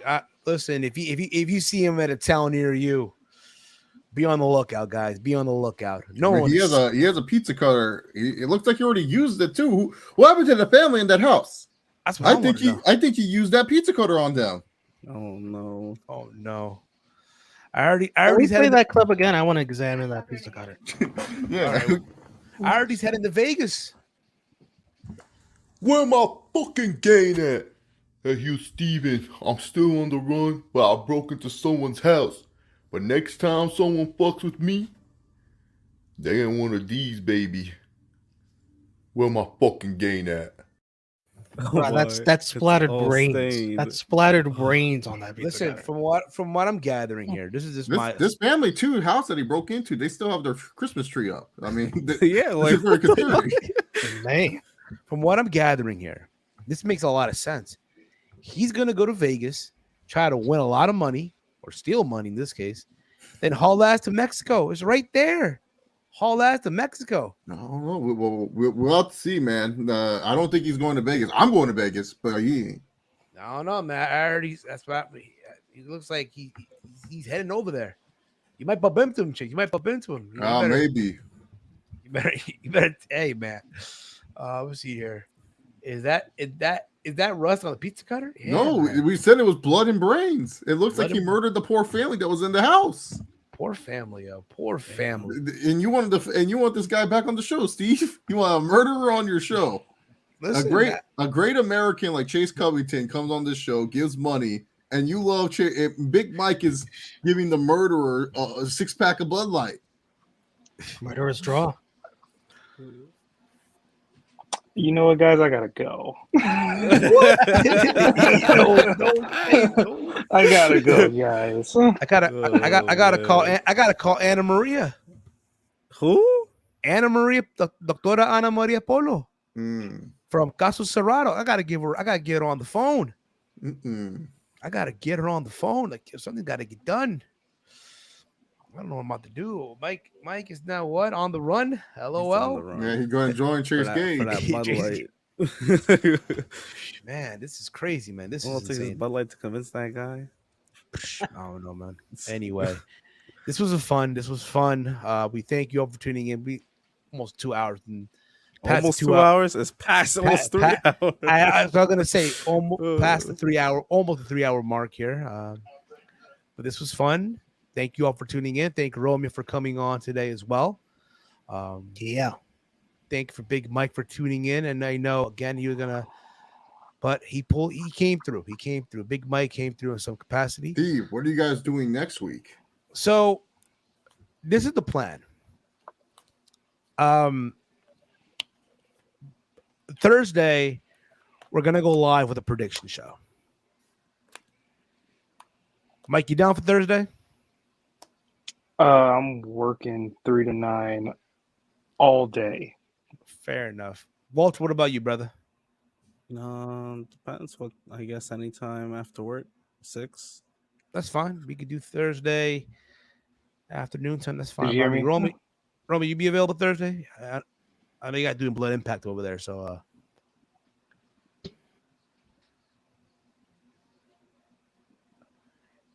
what happened, Mike? What happened? But Tuesday to Saturday, I work 3 to 9. I'm closing supervisor at my job, so I probably won't be able to make that. Damn, Mike moved up in the world. Okay, Mike's taking I've over been told now. you this. I've been told you this. Mike got Been told us this. Mike got the key to the Mike got the key now. Oh, okay. I told you this 2 weeks ago. Huh? You know, Mike's hiding now. Mike gonna Chase Gay shows up. He's hiding. Anyway. No, it's okay, Mike. Steve Walter literally had to tell Steve 3 times before the show he didn't have this brand of yogurt, and Steve was like, "Yeah, but they make yogurt now." Yeah, I haven't tried the yogurt. Yeah, but Walter, they make the yogurt now. And then yeah, I never had the yogurt. Yeah, but they make it. It's like you didn't have the fucking yogurt, Steve. Like, goddamn. Yeah, that's the plan. Well, I just want to let you guys know next Sunday I'll be live at Double or Nothing. I'm going to be in a beautiful suite, and I'm just letting you guys know now. This You're live going in a stream, suit. You're gonna be in a suit. No, dude, I got my outfit, bro. I wish I could. I already packed for Vegas. That's how ready I am. Already packed. You got the kicks for the show. The kicks. Oh, the dog, man. Do I? Okay, look. My outfit gonna be a Hangman Page shirt, leather jacket, black leather jacket, Levi's, some Levi's jeans, gray. We got them all cut up and ready to go. We got the Union Jordan 4s on deck, gold laces for the champion because I'm going for Hangman Page. But hey, and black cowboy hat. But I'm telling you all right now. You'll be drunk as hell. The True Heel Heat channel, the Around the Point channel. If y'all have channels, y'all live. Bring me in. We taking shots. That's what we doing. And you guys get the live experience. You get live play-by-play. I gotta figure out how to work StreamYard on the phone though, so that way these bad boys work the headphones. Gonna be the saddest Hangman Page walking out of that arena. I'm gonna be the happiest when Hangman Page beats that fraud Philip Punk. CM Punk was made in Vegas, bitch. Made in Vegas. No. Hey, Roman, did you see these AEW live things? How much they're paying poor kids to go say hi to a wrestler? No. Okay, so I'm gonna post. Maybe is it still my most recent pace? Let me check. Oh no, that's Steven's channel. So AEW has the Fan Fest. Someone earlier asked me if I'm going to go to the Fan Fest. It's $58 to go to the Fan Fest. But if you want to meet a wrestler, Romeo, how much do you think it comes with the Fan Fest? You meeting a wrestler, getting to line up and get your chance to talk to your favorite wrestler. Do you think that comes with the Fan Fest? I think maybe for someone like Danhausen, yes. No. Actually, Romeo, you have to pay an extra $100 to meet Danhausen. $100 for Danhausen? Are you kidding me? I'm not kidding you. That is a highway robbery. I want your reactions to this because I was like, before we go, I want to have Romeo react to this because I don't know if he meant that. I'm posting it in the private chat of the StreamYard so you can see the merch, the AEW live merch. So you click on that, you can see the prices of these wrestlers that you have to meet. So keep in mind, you're paying $56 just to get into the event, and then you have to pay an extra on top just to say hi to these wrestlers, just to get an autograph, shake their hand, and stuff like that. Well, they do that. They do that. The WWE, whatever they call it. But at Access, you can still meet wrestlers for free. Some, yes. Like $200, which Ruby Soho should damn sure be a part of. Anna Jay, who else is here? Britt Baker, you should pay for it, absolutely. Orange Cassidy, no, you don't got to pay for that. Like, come on, what is this? Yeah, can you imagine? $1 are $150. Like, but think about this: your world champion Hangman Page is $100, but Sting is $150. Danhausen's as much as your world champion. The House of Black, you can go meet the House of Black, $150. Looks like the highest here is 200. Blackpool Combat Club. Yeah. I know. Well, they got split 3 ways. Yeah. Young Bucks are 150. What the hell? Yeah, Young Bucks 2 150. That's crazy. MJF is 100. Thunder Rose is 100. Did you imagine you spent $100 just to say what's up to Eddie Kingston? Like, oh man, like Eddie Kingston's cool and all, I guess, but it's like, why would you spend $100 for him to like just like, I don't know. No, you spend $100 on MJF and then he shits on you. Yeah, exactly. Listen, $100 to Eddie Kingston. Yo, sign my Timberland boots. Yo, sign my Timberlands. Yo. Were those sell, Steve? Kingston. Yeah, but Steve, the lineup for shoes is on deck. Got my off-whites, got my Jordan 1 Hyper Royals, and then I got the Jordan 4 Unions. $150 for Taz. How many days you staying? So coming in Friday, Saturday, Sunday, and Monday. I'm probably doing the same thing for Chicago. I'm leaving Friday. I'm coming back probably the Monday. So likely I'm wearing my playoff 12s, my mid ones, the black cherries. Oh God. And I'm gonna buy. No, you're done. Those trusty black cherries. You're done. You're done, dog. What is wrong with you, Steve? You literally have 3 sneakers in your collection, and that's your rotation. And you're hold on a second. Your world champion is the same as Danhausen. Your Yeah. world champion. Yeah, that's yeah. 100? Yeah. What? I might go meet the world champion. I was like, oh, you know what? I'll pay $150 to meet the world champion. And I'm buying me $75. I'm buying me a pair of white Air Force Ones. Oh my God, Steve, you're so basic, bro. The white Air Force. I was just getting ready to say that. You so basic. That's bro. What's going on? I don't know about that. Maybe New York that would have been fine. Chicago, we'll see. We'll see what I can get to the collection for Chicago. You taking your Jubilees too? Nah, I ain't wearing. Not renting those. I might. What? You're not taking those, though? Never say never. I might. Just might. Never say never like it's a big thing. Wear them with shorts. Wear them with shorts, man. Just kidding. Now I wear them. You know what's funny, yo? I'm at the supermarket the other day and I saw a guy with the Bread 13 with shorts on. I'm like, oh no. If Chase was only here right now.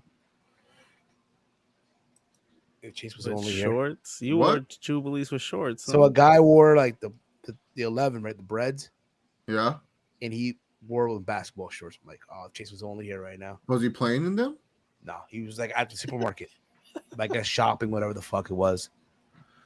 If Chase was only here right now, yo, I would have said something to him. I would have been like, bro, you gotta put on some jeans, some joggers, something. You can't wear 11s with that.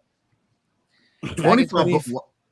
Wow, man. So Danhausen's worth more than AJ Styles is what you're telling me. Yeah, it's all about inflation, though. So keep in mind, the BCC Blackpool Combat Club is not just $200; it's $256 because you have to pay money to get into the event. So add that. So when you guys say the prices, keep in mind it's an extra $56 you have to add. Man, these people making money. Oh, so is what? Yesterday's price is not today's price. Pretty much. It's almost $200 for the champ. Mm-hmm. Then that's a lot, basically. Anyway, guys, we're gonna wrap this up here now. I know everyone got things to do. I got a meal prep for the week. I gotta hit the market. But we're gonna thank you all for tuning in. Romeo, thank you for coming on.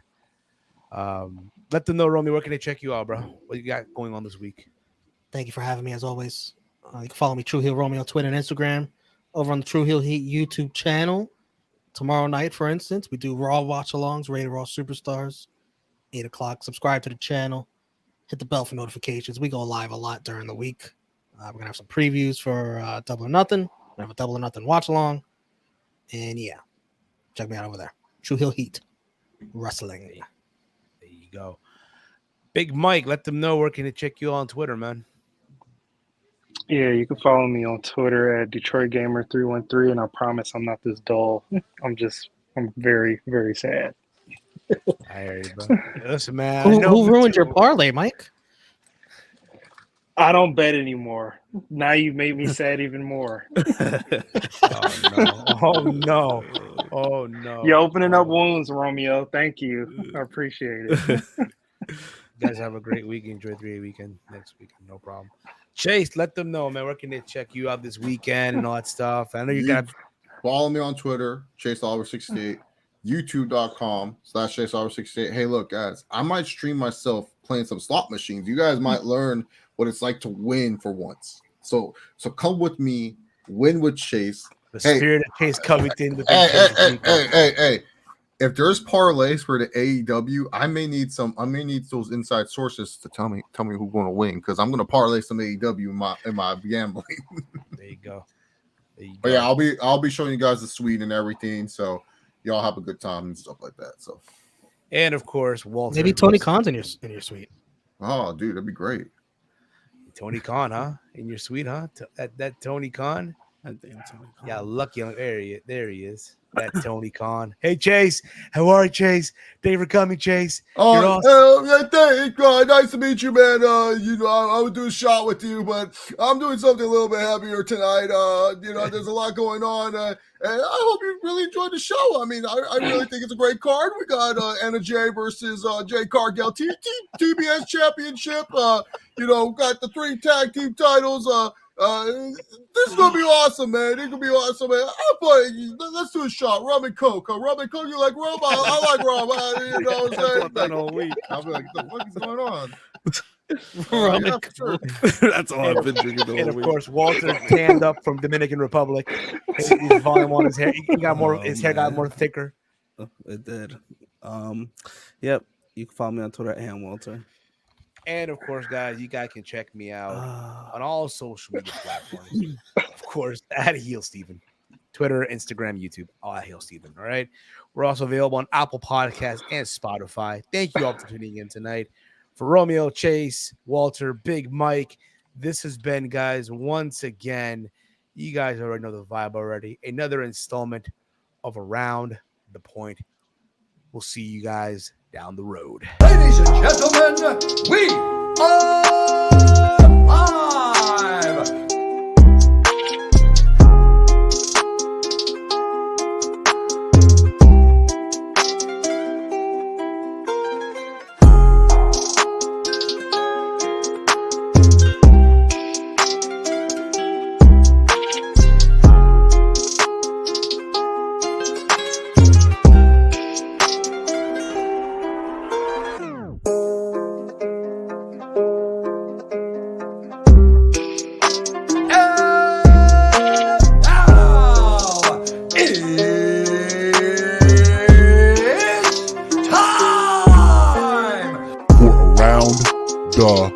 Point.